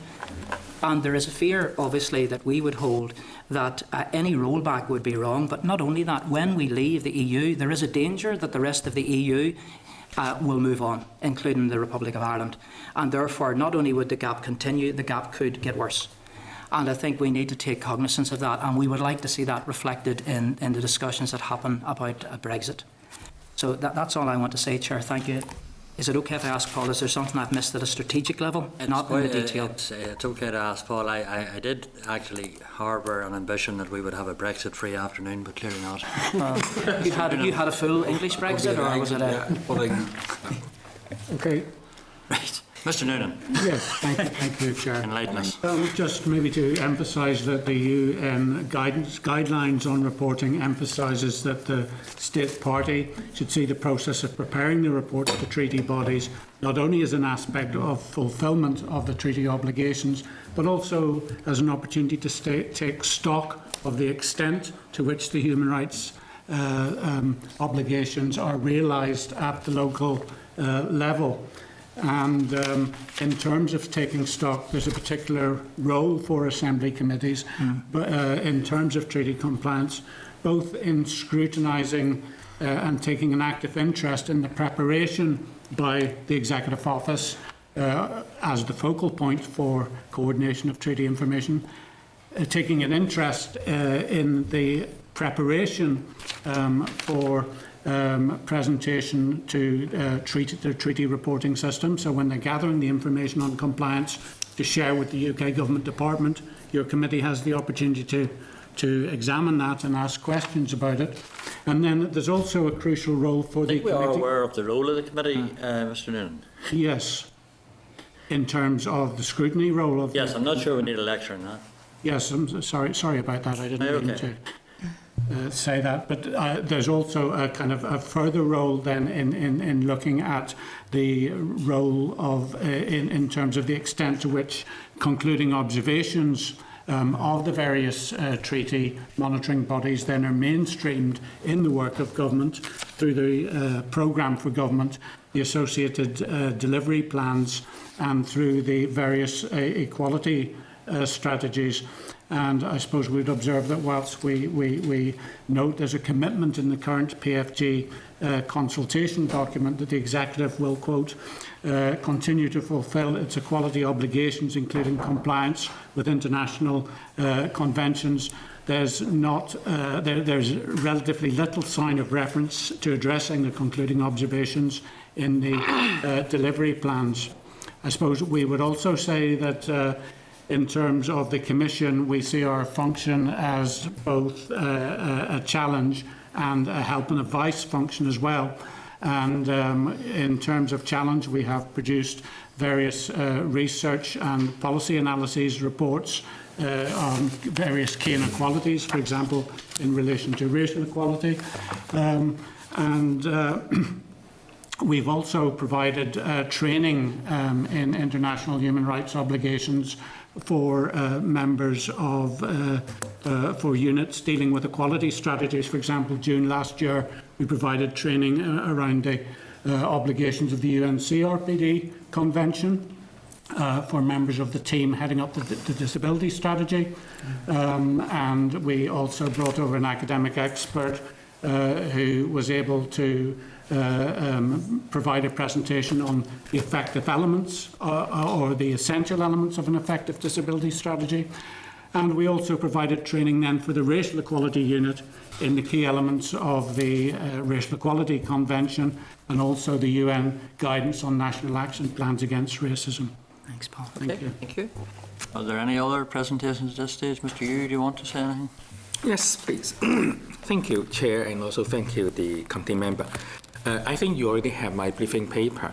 My focus more as an NGO, how an NGO engage, and also what experience do we have in relation to those issues identified in those UN reporting cycle. I've been participating in the UN reporting system in the UN Committee on Racial Discrimination, we call SHRC, since 1993. So I've been long, serving, working with the International Committee, and also the Economic, Social, Cultural Rights Committee in 2009.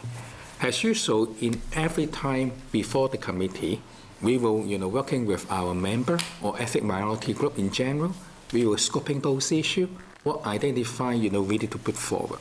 I think in 1993, we were, the first one in UK. We went there, and then successfully lobbying the UN committee to identify we don't have racial equality legislation to outlaw racial discrimination, which was one of the key elements, one of the key aims of Article 1 of the Convention, to eliminate all forms of racial discrimination. UK, we got the law in 1965, but all these laws never implemented in Northern Ireland until in 1997.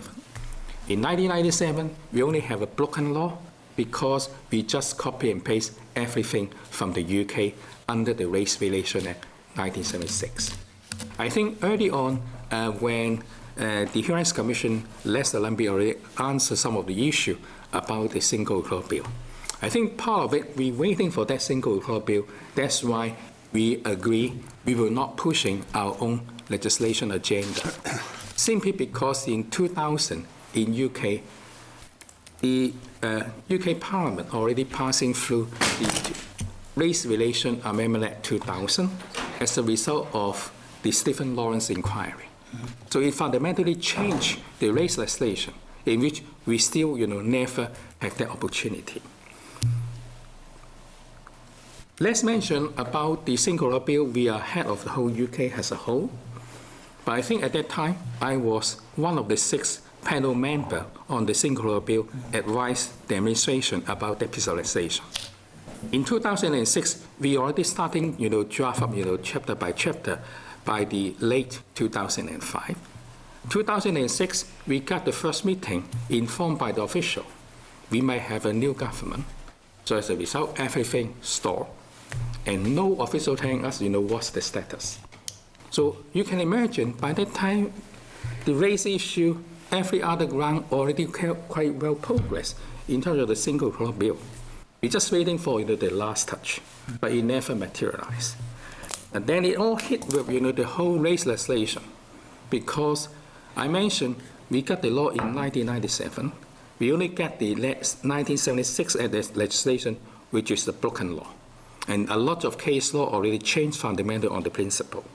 So that's why over there, this issue has been reflected in our submission all the time into the UN Committee on Racial Discrimination. The most key issue, from our experience, the first one is about the whole devolved government. Because I think the UN system, they didn't understand about the complexity about our divorce administration. We created a national a parliament in Scotland, a national assembly in both Wales and also in Northern Ireland. The process always, transfer and continue to transfer varying level of power from the UK government into this divorce administration. Like Northern Ireland, we are the only region we have the power to make equality law, but not the rest of Scotland, Wales, because it's all under the UK Parliament legislation. And as a result, this complex transfer of power disguised the United Kingdom as a whole in terms of law, policy, and practice under the Convention obligation for the full implementation to all the divorced government. I think this position now changed as a result of my intervention recently at the UN Committee in August 2016. I think very importantly, now they recognize it is about all obligation under the Convention. Secondly, the whole issue is about the content and information of our executive government, whether we submitted in fulfillment of the requirement under those guidelines to follow up with the conclusion observation from the previous report, nor the guideline for the SERP-specific document. It just gives you out some information of individual department or the next step agency. No information provides how successful of this program to address racial inequality, either in the previous conclusion observation and recommendation or as a new program. It did not fulfill Article 1 to Article 7. Now, each article, they have specific right. Article 7 is much more specific. It's a very wide-ranging of economic, social, and cultural rights. So including, from housing, benefit, education, healthcare, everything. Thirdly, there's no consultation with civil society in preparation of this report, which was required under the convention. And I think very interesting because we have the Department of Community in GB who coordinated body with this piece of legislation or this piece of international convention. So we always get the information from them. It is not from our the previous OFM, DFM, now the TEO. I think we should encourage more work done locally, in particular, not only involving with the participation to verify those issues and also the concern, but also how we follow up with the conclusion observation and the recommendation each time from this committee. Finally, there's no follow-up mechanism within the Assembly nor the coordinated department or the executive office on the conclusion observation and recommendation of all the treaty bodies, not only about the SERP, but also cut across other treaty bodies. The participation of the UN reporting cycle is not only the responsibility of the committee for the executive office, which has the human rights dimension.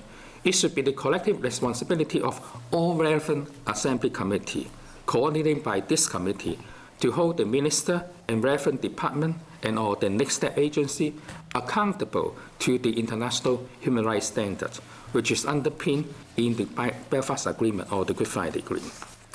Therefore, mainstreaming human rights requirements under international, regional, and national human rights law in all the committee business is paramount. The last but not the least, I would like to quote the paragraph 8 of the conclusion observation this year to closing my briefing paper. The committee recommends that the state party ensure that the principle and the provision of the convention are directly and fully applicable under domestic law in England, Northern Ireland, Scotland, and Wales, as well as the overseas territory and Crown dependency. It is not just about the specific issue being identified in specific divorce administration in the conclusion observation. It also includes issues from other jurisdictions which are relevant to Northern Ireland under Article 1 and 7 right. Thank you. Thank you very much indeed, Mr. Ewan. Thank you for all of the presentations. Very briefly, please. Yes, I will be as quick as I can, and thankfully a lot of my colleagues have covered a lot of the issues, so I'll just run through really quickly. My name is Helen Flynn. I work for the Human Rights Consortium, and at the consortium I would be the point person there for international standards, just to explain why I'm the one in front of you today rather than our director. we mainly focus on UN economic, social and cultural rights, that treaty, so I'll be calling it SESCR throughout. We also do engage with the UPR, but I'm going to focus on SESCR because it's just happened. I'm going to focus on the participation in Northern Ireland Government. A lot of this has already been said, so I'll cut out the irrelevant parts that have already been covered. That would be helpful. Don't worry, I'll be as quick as possible. Again, it's just worth stressing that we're talking about UN human rights treaties. We're talking ones that the UK has voluntarily agreed to be bound by because we signed, ratified and acceded to these treaties. So as a country, we have agreed to take part in these modern mechanisms. We were part of designing these. We're fully incorporated in it. And another thing to note is while the UK has the ultimate responsibility for human rights, a lot of these rights deal with everyday issues. So for SESCR, that's about housing, education, working conditions, unemployment, and those are the things that the devolved institutions actually deal with in a more real way. So that's why it's so important that Northern Ireland does be involved, because these are the day-to-day issues that our Assembly is dealing with. In the briefing paper that I wrote, I outlined 4 ways in which the Government of Northern Ireland can participate. The first way is through... Sorry, you can assume, Mrs Flynn, or Ms Flynn, that members have had the opportunity to look at that. We don't need a rehearsal of it. It's okay, I was just going to add in some new information. Yeah, well, I'm conscious, I'm not in any way trying to... I know, I think I pulled the short straw coming last. For the opportunity for members to ask questions. Yeah, of course. Don't worry, give me 2 more minutes and we'll be done. Well, if that's okay with the chair? It's okay, but... Thank you. Please have proper respect for the chair. Sorry, apologies. My apologies. I'm just going to run through this really quickly. 2 minutes. That's okay. Sorry. I don't think anybody has shown any disrespect to the chair. Yeah. Sorry, I just want to say apologise for any perception because I wouldn't want that. We'll proceed with the rest of your presentation. I'm trying to... I know, it's difficult. Yeah. Make sure that we make maximum use of time. So, in terms of regular engagement with civil society, unfortunately, there was none of that for SESCR. There wasn't any opportunity for us to engage with the Government of Northern Ireland. But I would caveat that by saying we have since had engagement in the Universal Periodic Review. So, from our perspective, things are looking up. So, we're really pleased with that, and we think that that marks progress. The second way is to engage is by sending in written reports. When we read the State Party report for SESCR, we noticed that there was very, very little information on Northern Ireland, and we were a bit concerned about that, so we sent in a Freedom of Information request, which revealed that Northern Ireland hadn't actually sent in any written information, either to the State Party report nor to the reply to the list of issues. So we were quite disappointed with that, but we hope that this is something that does continue to change and improve. And the third way they can become involved is appearing at UN reviews. I'll not rehash that. It's already been mentioned by a lot of members that the Northern Ireland was the only region of the UK that wasn't in attendance and that it didn't appear well on an international stage. The final way, then, is by implementing concluding observations and recommendations that come from these reviews. And a lot of members here today and a lot of my colleagues have given some what I think are really interesting and innovative ways that this can happen. For our part, we would love to see government programmes and policies make direct reference to concluding observations, as in these are ways that we're taking this in order to implement this concluding observation or recommendation. In addition to that, we'd love to see it in the programme for government, but again, that's a matter for the executive itself. And just really to emphasise, concluding observations in SESCR deal with many of the everyday issues that the government is grappling with. So I think it would be quite a natural fit to put it into government programmes. I mean, we're talking about things like homelessness, higher education fees, adequate diets, mental health, childcare, unemployment, equality between men and women, and even working conditions. So I'll just leave it there, and thank you for your time, and look forward to your questions. Thank you very much indeed. That's very helpful. You're welcome. Thank you. And thank you for all the presentations. I want to move now to to questions and a discussion. Can I just ask, in terms of the programme for government, I mean, have you any comments as to how best these issues can be addressed within programme for government, and presumably you've made representations for the consultation ongoing. Any thoughts or any views on that? One of the things, we were really pleased to see this outcomes-based approach, and we thought it was really progressive. We did send in a submission to the programme of government, and what we'd suggested was that actually international human rights standards suggest a lot of different indicators that could be used. So some indicators were being used, but actually there's already international approved methods, and maybe some of those could be looked at. So for the right to adequate health, I mean, you could look at life expectancy, infant mortality, things like this, some of which we already looked at in the programme for government, but just there is a school of knowledge out there that could help us in that work. Okay. I think we welcome, the program for government using the outcome basis as the framework. But I think you also need to be very careful. Outcome basis is heavily rely on evidence-based data collection. Without data collection, which means that we have no progress, or we could not benchmark the progress from year A to year C or B. I think going back to the fundamental issue in relation to Section 85, which, we don't have any monitoring data on race, except, the two community, political belief, and gender. I just, read a very quick paragraph from the UN Committee on Conclusion Observation this year, paragraph 13. The committee expressed concern that data neither collected systematically in all fields where racial discrimination exists, nor uniformly across the state party's jurisdiction, most notably in Northern Ireland, the British Overseas Territory, and the Crown Dependency. Now, corresponding to this one, they have a very good recommendation. Given the importance of collecting accurate and updated disaggregated data to develop effective policy to combat racial discrimination and to monitor the impact of measures taken, the committee recommends that the state party ensure that the government of Northern Ireland, Scotland, Wales, the British Overseas Territory, and the Crown Dependency systematically collect and publish disaggregated data on the enjoyment of rights by members of ethnic minority in all fields of life and include such information in the next periodic report. The committee also recommends that the state party carefully review the impact of existing policy and program aimed at promoting integration so as to ensure that they do not constitute indirect discrimination.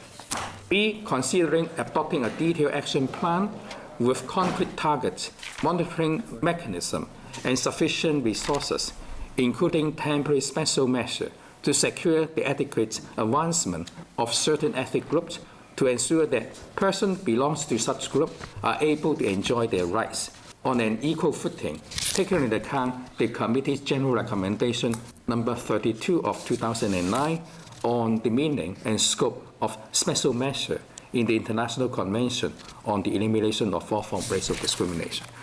Basically, they already provide a solution, I think in particular very relevant to the racial equality strategy, as well as, also other ground, because they're using, exactly the similar mechanism, whether it is disabled people, gender, women, children, and also others. Chair, can I just say very briefly, I know Paul wants to say something. First of all, I think we all welcome outcomes-based, and we're all novices in this area, but other jurisdictions have been here before us, and it's really good that we're looking at other places.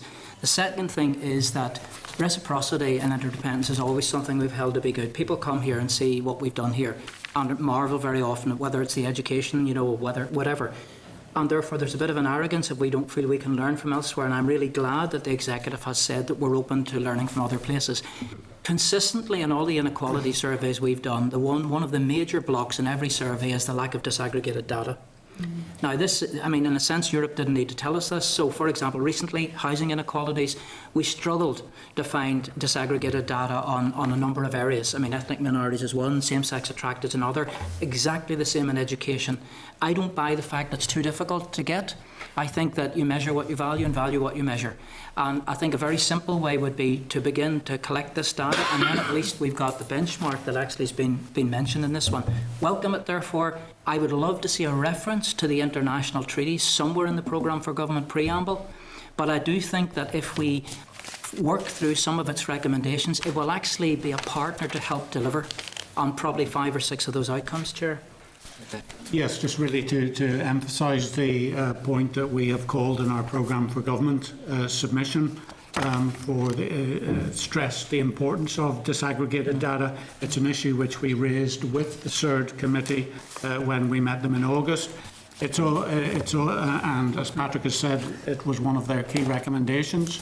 It's also an issue in terms of the implementation of the racial equality strategy, that there is a commitment in the strategy to look at ethnic monitoring, but it appears there's a difficulty with identifying the resources to take that project forward at this stage, as we understand it.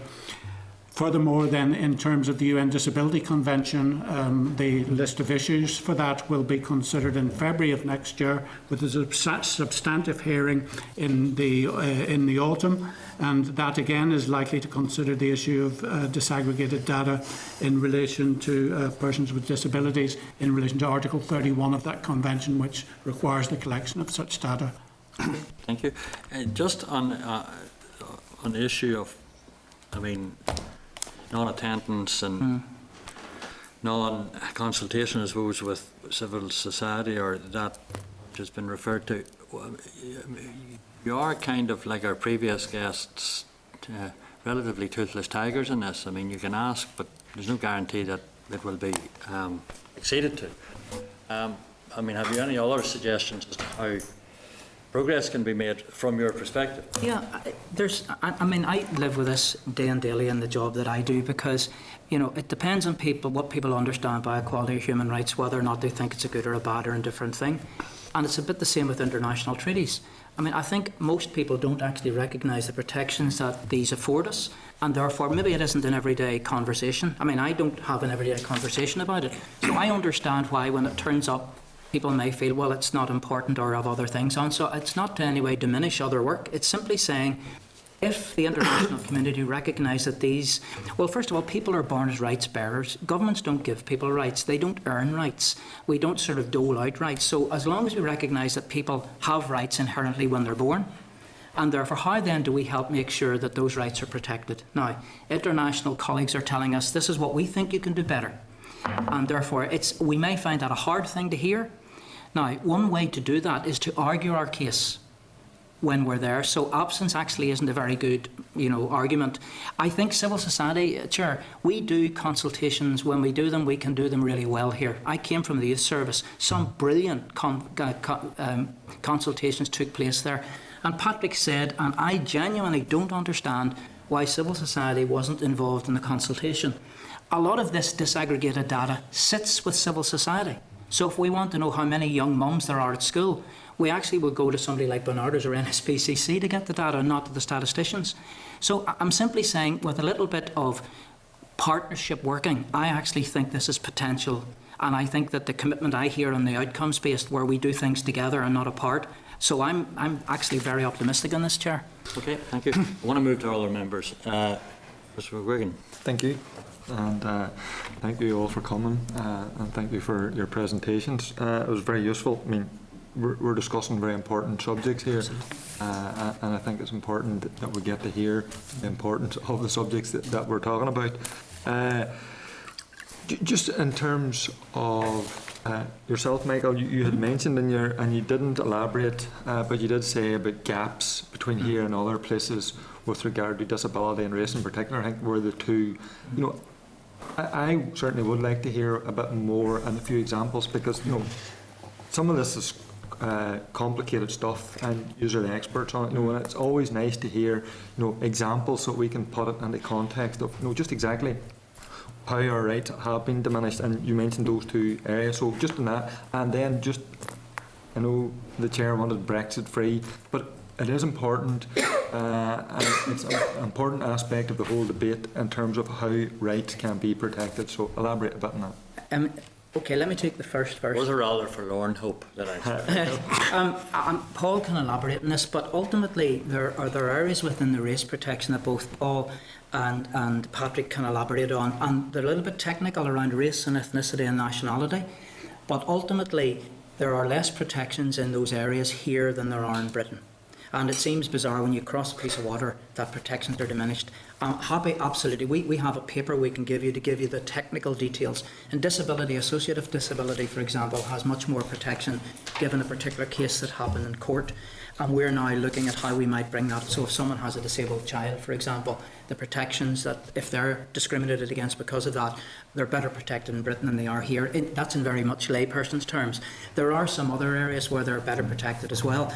But suffice it to say, the Single Equality Act also addresses the fact that over here, if someone is an older male heterosexual black person and they are in a wheelchair and they go into a shop and they're treated less well, they have to try to find which piece of legislation that fits under. We've had the same with young traveller women. Is it because they're young, female or travellers that they're discriminated? It really doesn't matter to them. Whereas we have to disaggregate this and run across and try to map it against the various. So there's a double whammy. Not only are there lessened protections in some area because GB have moved ahead, but there's also the fact that we have multiple identities here. And therefore people end up putting 2 and 3 different claims in to see which one it runs under. That doesn't work well, because when someone's discriminated against, it doesn't really matter why.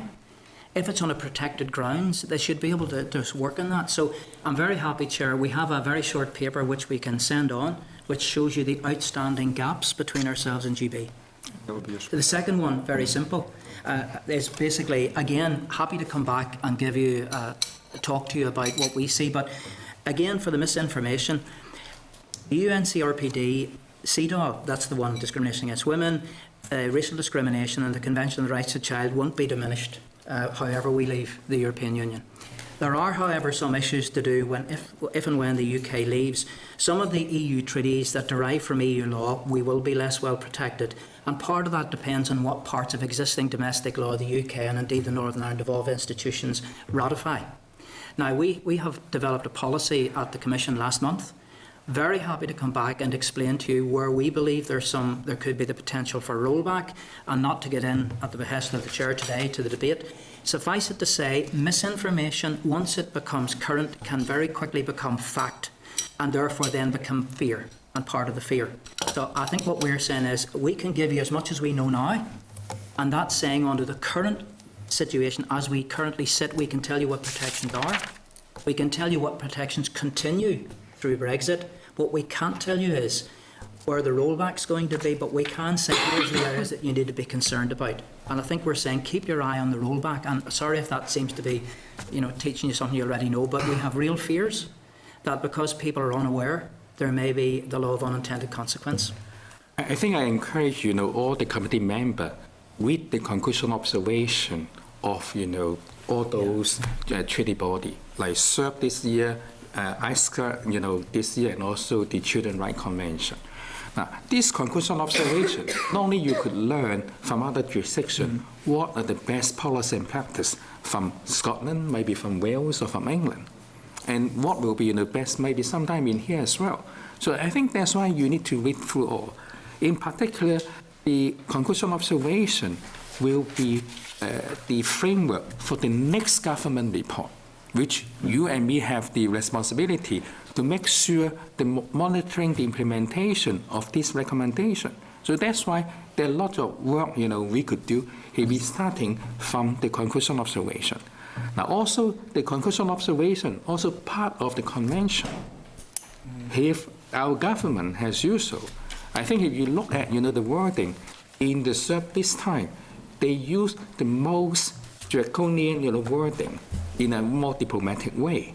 But you can also see over 10 years period, they didn't see our government do anything on racial equality. So that's why this is the best starting point. Okay. Helen, did you want to? No, I think it's well covered. Okay, Thank you. Happy enough. Mr. Boyle? Thank you, Chair, and thank you very much for your presentation. I mean, not that I'm going to make any excuse for it, but I mean, I'm only on the committee and I set up last night doing a wee bit of homework on this, because I mean, there's two issues here. There's the inequalities that exist, and I know the Chair wants to stay away from the Brexit issue, but it's a big issue, whether we like it or not. And I mean, and I just want, because I want to write this on for the record. I mean, a colleague may have touched on a bit of this here, but it's important. I want to get this right because it's clearly stated to me. It's been identified by the Equality Commission and others the existing inequality gaps. For example, the strengthening of disability legislation in GB, which gives the protection against discrimination and harassment includes protection based on the person's association with a person with a protected characteristic, for example, as the spouse, friend, child, or of a person who has a disability. So my question is simple. In the absence of the Equality Act and the Bill of Rights, what further steps can be taken to address these issues? Because that's where we are at, where we sit at the minute. And that's the question I want to ask. I think One idea? I think I would echo what Patrick said. The concluding observations are a really good starting point. These are committees of experts giving really good advice. And it's not just about criticising the United Kingdom for our progress, it's about showing the areas that we could do work on. And it's a really useful starting point, and I really think that by looking at them, reading them and trying to implement them, that could really help the lived experiences of people in Northern Ireland in their everyday lives. I think once you know something, you can't unknow it, however unpalatable it is. And for a number of years now, we've suggested ways in which the disability legislation and race legislation, for what it is at the minute, could be addressed. I mean, one very simple way is you consolidate the legislation, bring it up to GB standards, and bring it into domestic law before we leave. That at least says there's going to be no rollback. You then have to make sure that as the EU develops and moves ahead, that we actually, although we're not linked into some of those European treaties and laws, we need to ensure that we don't fall behind as protections are increased there. So I'm simply saying you actually know what those gaps are. It would not be out with the ability of the current executive to actually bring those in, consolidate those, whether it's a single Equality Act or within the various acts, whether it's disability and race. Racial equality strategy, we don't have it yet. If it's still not there by the time we exit, then there's a significant issue at stake, notwithstanding what all the committees are saying. I said, and that's the first point I want to make, the inequalities work for. But the other point I want to move on, because the obligations and the UN Convention and all of that, and you mentioned derogations, I wrote it down here because I don't know where we're going with that. I mean, there's a period, like there's some derogations taking 10 years, and member states have been allowed to do this, that. And the question for, where do we see that? I mean, obviously it's early days, but there is some concerns, because then the member states are going to, they'll conclude whether, I don't know, where Theresa May decides to adopt all and then would weed out what would want and what we don't want. I don't know, but there's serious, but certainly on the Good Friday Agreement, there's obligations there as well. So I mean, I'm concerned about that, and there may be an opportunity with the existing gaps and with the derogations that we'll take on. Maybe we'll get something there. I think we need to very careful about how we treat the equality law. Now, the single equality bill in Northern Ireland, we have been well ahead, and then we suddenly stop.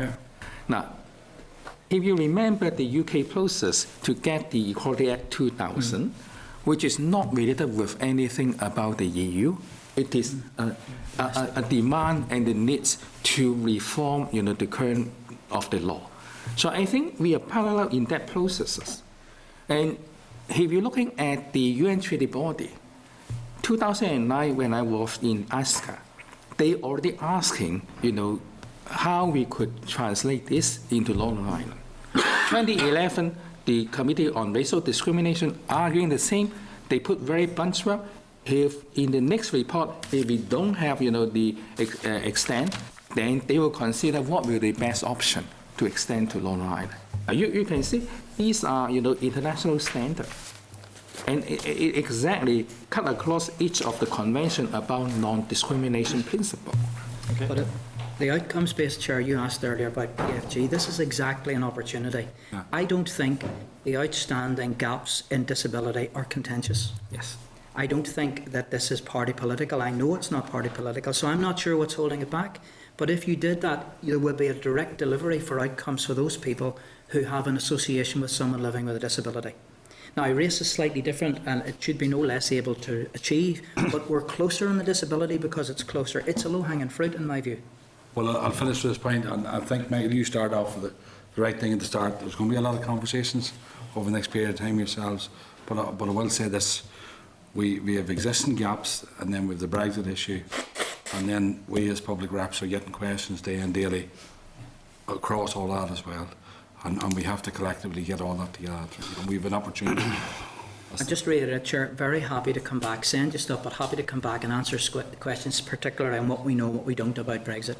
Okay. It'd actually be useful for you to furnish your submission to the programme for government consultation. Yep, okay, absolutely, too. Yeah, sure. Yeah, thank you, Chair. And this goes back possibly to the question I put to the last delegation was how can we, and I know, Michael, you talked about the gaps and lesser rights, but how can we ensure that people here in the north of Ireland don't have lesser rights than other jurisdictions? I'm not sure we can add very much, I think. I don't think everything already in the conclusion observation. If we implement, monitor and implement in full, we are already very, very successful to achieve, that target. I think the race equality strategy has consulted to death. Yeah. I think we know what we know, and it's now, I think, I'm just putting it back. I mean, the commitment, I think the tipping point in society is get on with it, so I think the mandate's there. Yeah. If I can be so bold, so I think it's a matter of let's get it in and bank it because it adds into the outcomes, I mean, in my view. Or, yes, let's see the resources to implement the strategy. Yeah. For example, the legal reform, what's required is presumably a bill team to be allocated. Yes. I think if you remember in relation to the race legislation, I've been in this committee not fewer than 10 times. We every time talking about the same thing, reform of the race legislation. Now, in 2009, the all-party group on ethnic minority put forward a motion debate to reform the legislation, which was passed unanimously by the Assembly, but without any action. Well, I think we are seeking now because Just one quick follow-up. Very quick. Paul, I think it was yourself, had said take stock, that this committee could take stock. And my party has put forward a proposal here that we'd have an inquiry, something that the committee could do into equality and human rights issue. Now, what do you think of that idea?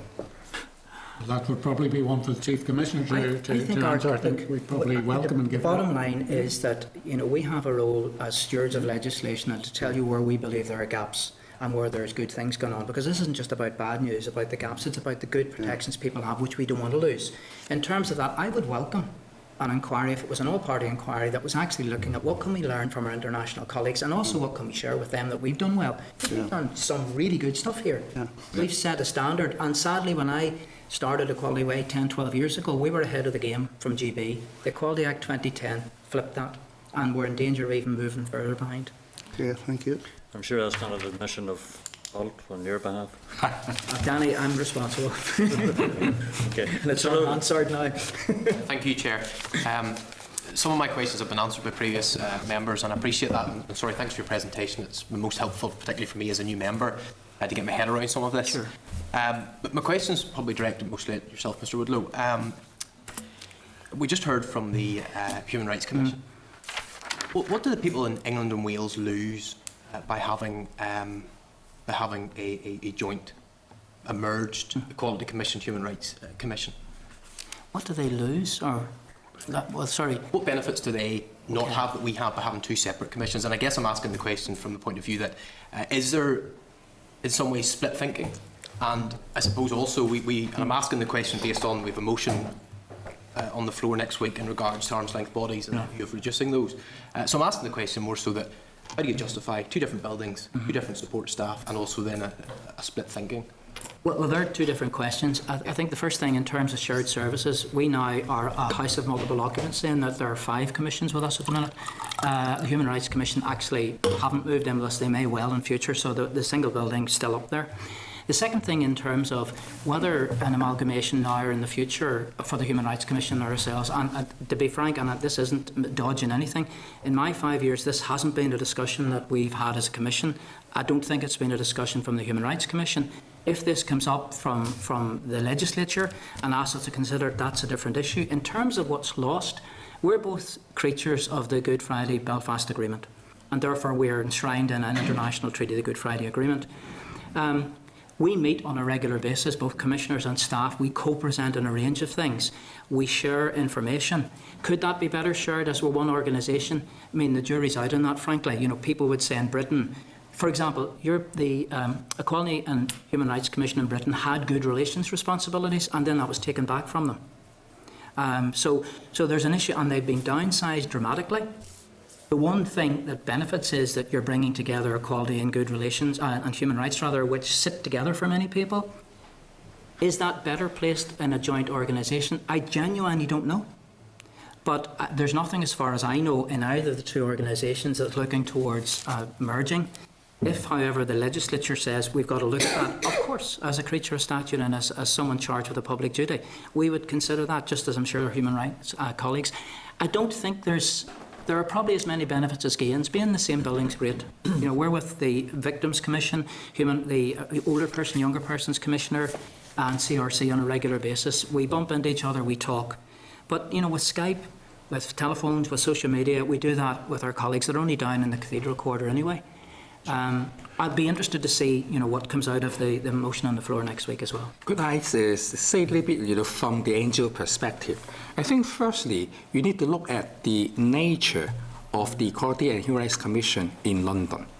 Now, the Commission, they only have very, you know, minimum human rights function in relation to those equality intercepting with human rights dimension of work, so that they have very limited function and power.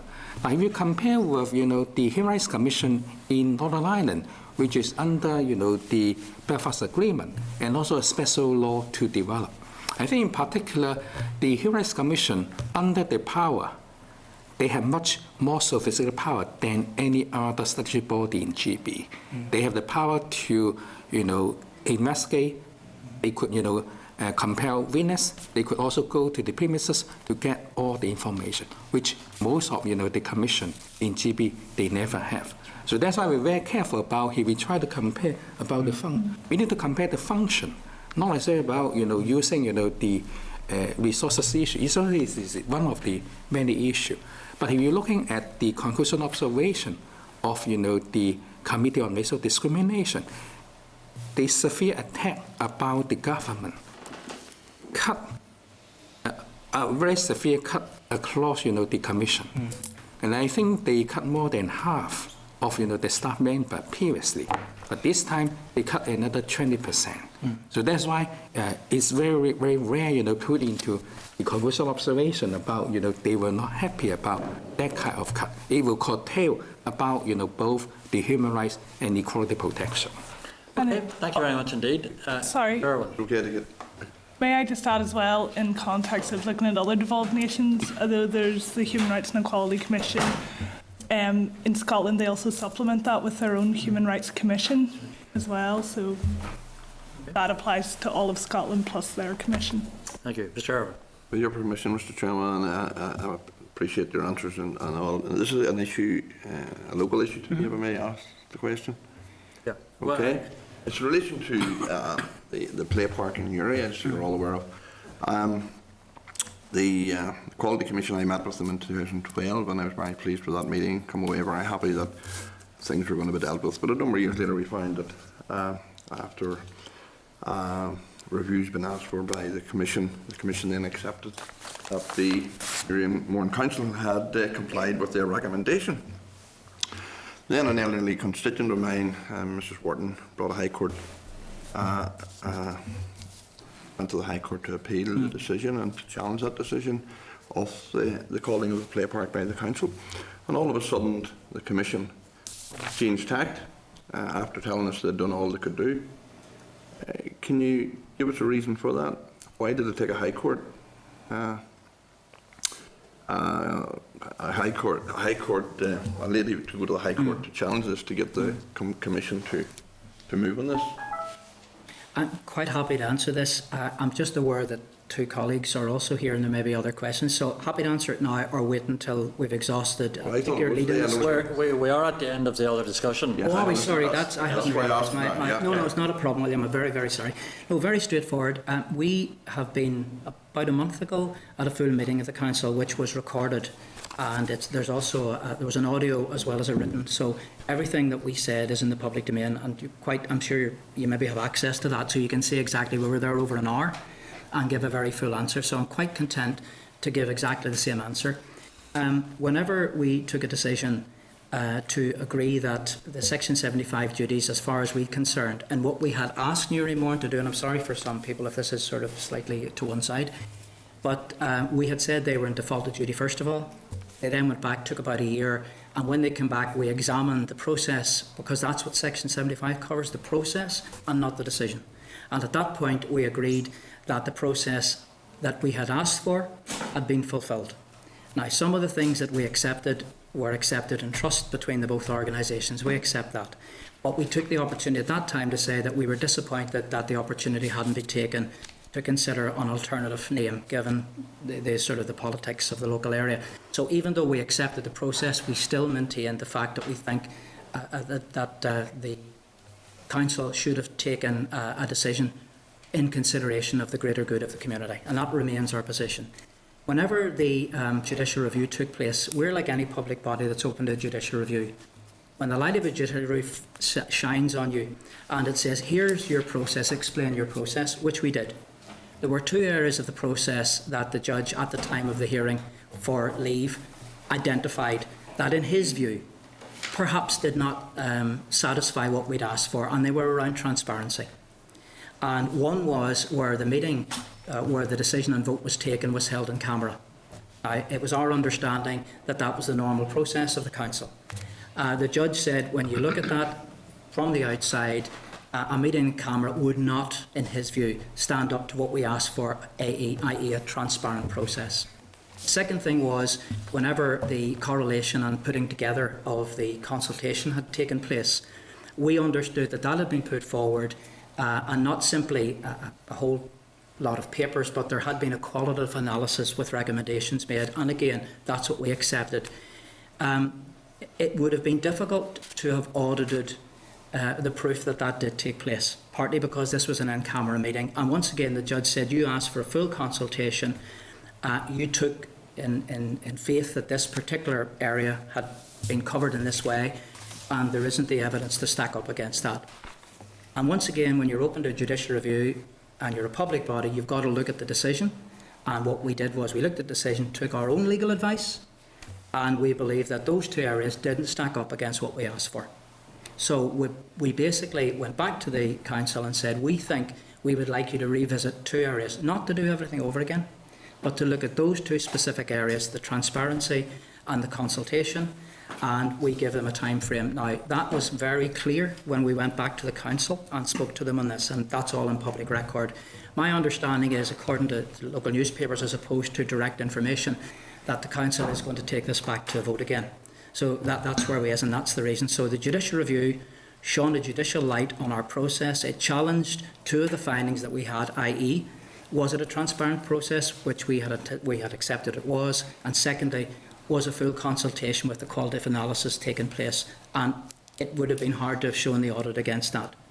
And therefore, I mean, as any organisation under a JR, you've got to say, do we go to court with this, or do we actually say, go back and look at this again? And that's what we did. And I think that's what I've said on record as well, Chair. Your clear understanding is that the council will be revisiting.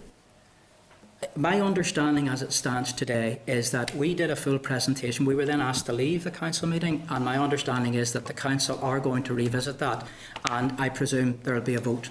This is anecdotal that I'm passing on to you. There may well have been some. I didn't anticipate the question in that detail. Happy to have answered it, but quite happy, to find out factually from the council, has that been, and colleagues here may actually know something that I don't in that one. That has not yet taken place, but I think... No, absolutely. If it had taken place, Chair, we would know.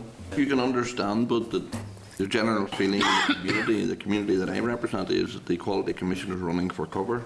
I accept that that's an opinion, William. You can accept it. Looks very like it, doesn't it? Look, I mean, I'm not going to say something here that I didn't say in to the council. I know this is difficult for the council. It's equally difficult, and I'm not... Sorry, that's not a fair thing to say.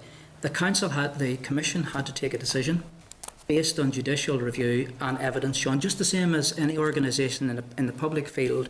If it takes a decision in faith and then suddenly JR comes in, you look at it, you have to take a decision. Do we defend this at court?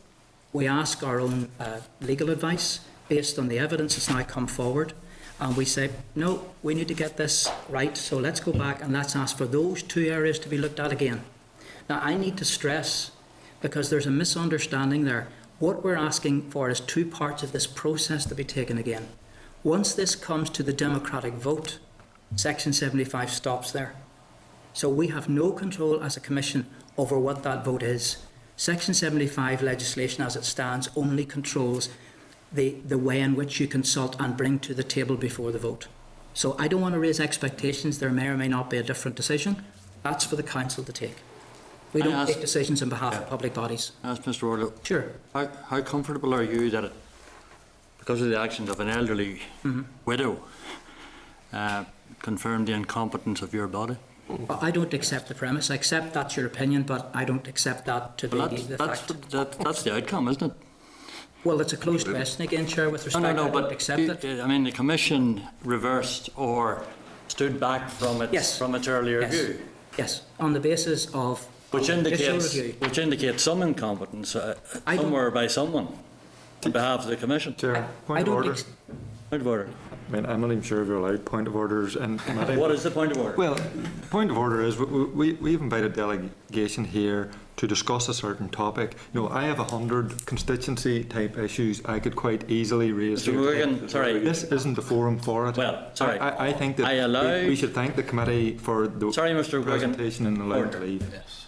I'm chairing the meeting. Okay. Well, I wish you would chair. Sorry. I'm chairing the meeting. We had entered into a discussion willingly. Mr. Wardlow has done so. He's responding to perfectly legitimate questions, in my view. Nobody's going to get overly excited about it, and I hope, Mr. Wigan, you're the same. But, Mr. Wardlow, have you any final comment on the perception? William Irwin and others, that there is a level of incompetence? I fully understand, and I said this on record down at the Council, that there is the view that, and all sorts of terms have been used, you've turned around, you've done a U-turn and everything. What I'm saying as Chair of the Commission is that, as Chair of any public body, every decision you take in your statutory role has the potential to have a judicial review. When a judicial review comes forward, you must pay attention to what the judge or the QC or the lawyer says. In this particular case, it was brought to our attention that certain elements that we accepted in faith happened, for example, an in-camera meeting, was by the judge. If that was looked at from the outside, that doesn't really stack up to be a transparent process. And I have to say, when that light was shone, we accepted that that's true. Now, we then said, how do we address this? Do we go to court and defend it, or do we actually go back to the Council and say, you've got to visit that again? And we believe that the best way that this is addressed is to say to the Council, we don't want you to do this over again. We simply want you to look at those two areas, and we were very specific. We had a very robust engagement at the Council, and I think they're very clear, where I was asked the same questions. So, I mean, I hope I've been honest and open with you in the answer. Yes, you have, but I'm not sure that you have completely convinced us of that your organisation wasn't incompetent in that it acted in the way it did, and it took a JR from an elderly lady to prove that. Mr. Boyle. Just one question, Chair, one simple question. Sure. Clarification on process was followed or not followed. That's the decision made on process that was followed, correct? Now. When we asked the Council, when we rescinded the decision, went back to the Council, we basically said that two areas that we had previously accepted as fulfilling what we had asked in good faith the year before had not, under JR, stood up to what we asked for, i.e. transparency and the assessment on putting forward, and we asked that those two things be revisited again. The JR, I think, has been withdrawn. Okay, thank you very much indeed. We have no further issues. Thank you for your attendance this afternoon. Thank you very much indeed. Thank you. Remember just to wrap up on the two presentations, allow the delegation to remove themselves. You're right.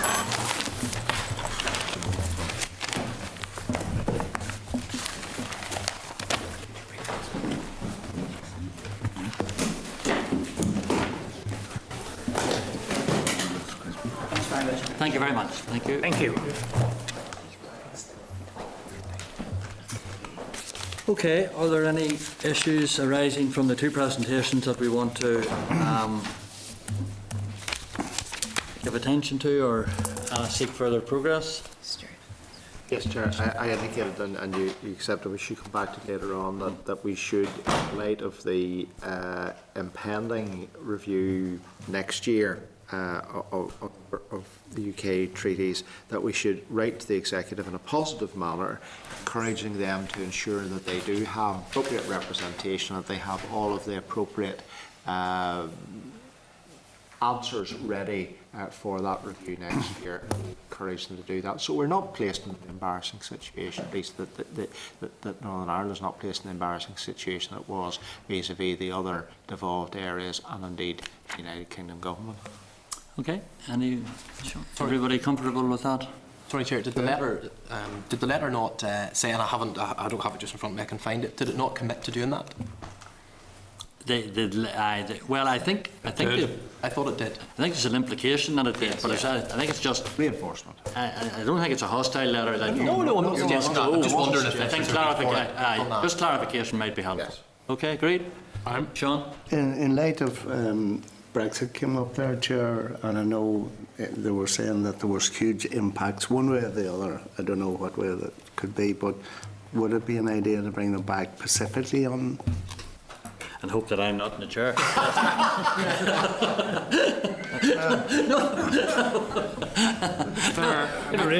Look, I'll volunteer it. At this point, genuinely, what can be accomplished by further discussions on Brexit when we are in a situation where what we know, the only thing that we know for certain Is what we don't know. is that we're leaving the European Union, and filling committee time with endless speculation in terms of, on the one hand this, on the other hand that. I understand people's interest in the thing, obviously, but I think it's probably more sensible an approach to allow the negotiations and what have you to run their course, and then we can have an analysis in terms of what comes out at the other end of that. Well, I think, to try and strike an even balance on it, I think we're in a very fluid situation, clearly. Yes. And there will ebb and flow in this. I think there was a helpful indication from Mr. Wardlow that they had information about legislation that would be impacted or perhaps not be impacted by Brexit either way. It'd be useful to get that and to continue to monitor things as we move forward. Is that a reasonable balance? Yeah. Okay. Yeah. Right, we'll do that. Okay, let's move very quickly to the remaining items. Item 8, subordinate legislation, the Department's Transfer of Functions Order, Northern Ireland 2016. On the 26th of October, the committee considered a proposal by the Executive Office to bring forward another draft transfer of functions order, transfer a small number of functions between 4 departments: the Executive Office, the Department for Communities, the Department for Agriculture, the Environment and Rural Affairs, and the Department for Infrastructure. At the meeting, the committee agreed to write to the relevant statutory committees to seek their views, refer you to the responses from Committee for Agriculture, Committee for Infrastructure and Committee for Communities on 289, 290 and page 67 of the table papers. All 3 committees have indicated that they're content with the draft order. Are we content as a committee that we write to the Executive Office on behalf of ourselves and other committees with the proposed transfer of functions order? Agreed. Agreed. Okay. Yes. Item 9, correspondence. Archbishop Martin and the historical institutional abuse. During evidence from representatives of the panel of experts on redress on the 20th of September, a number of comments were made regarding the meeting between victims of historical institutional abuse and Archbishop Eamon Martin. The committee had agreed that the Archbishop should be provided with an opportunity to respond to the comments that had been made. Refer members to correspondence from Archbishop Martin, which begins at page 292. Includes a copy of a statement made that evening following the evidence session, and a copy of a statement issued on the 5th of July on behalf of the panel following its meeting with him and others. Archbishop has also enclosed an extract from his opening address given to the annual conference of the National Board for Safeguarding Children in the Catholic Church on the 14th of October. And we note those and read them into the record of this meeting. Great. Just through the chair, could I also suggest, I mean, obviously it came out of the blue and it's very hard to manage sometimes when you're chairing the committee, but maybe it's something that reference could be made to the CLG. Maybe they could look at, just to be mindful the next time. Remain chairs about watching out for things like that that are said. And it's like Mike had said, the chair had said at that time, the Archbishop had no recourse to address that at the point in time. So I suggest we mention to the CLG, just to be mindful or report it to them, Okay. just to Draw that to their attention. Okay, yeah. Members content? Yeah. And the Committee for Finance, monthly forecast, outturn data. And that, the Committee for Finance on page 299, and that provides that. Members may wish to discuss the Executive Office's forecasting performance with officials when they next appear before the committee to discuss budget and financial matters. Content with that? Great. Okay, item 10, the draft forward work programme, and that's on page 319. Any comments? Great. Comments? If you're content to agree that programme, subject to any other changes, we're okay. And item 11, any other business? No other business. I confirm that we adjourn the meeting, and the next meeting will be on Wednesday, the 23rd of November at 2 p.m. in this very room. Thank you very much indeed. Thank you, Chair. 30. This is the Northern Ireland Assembly.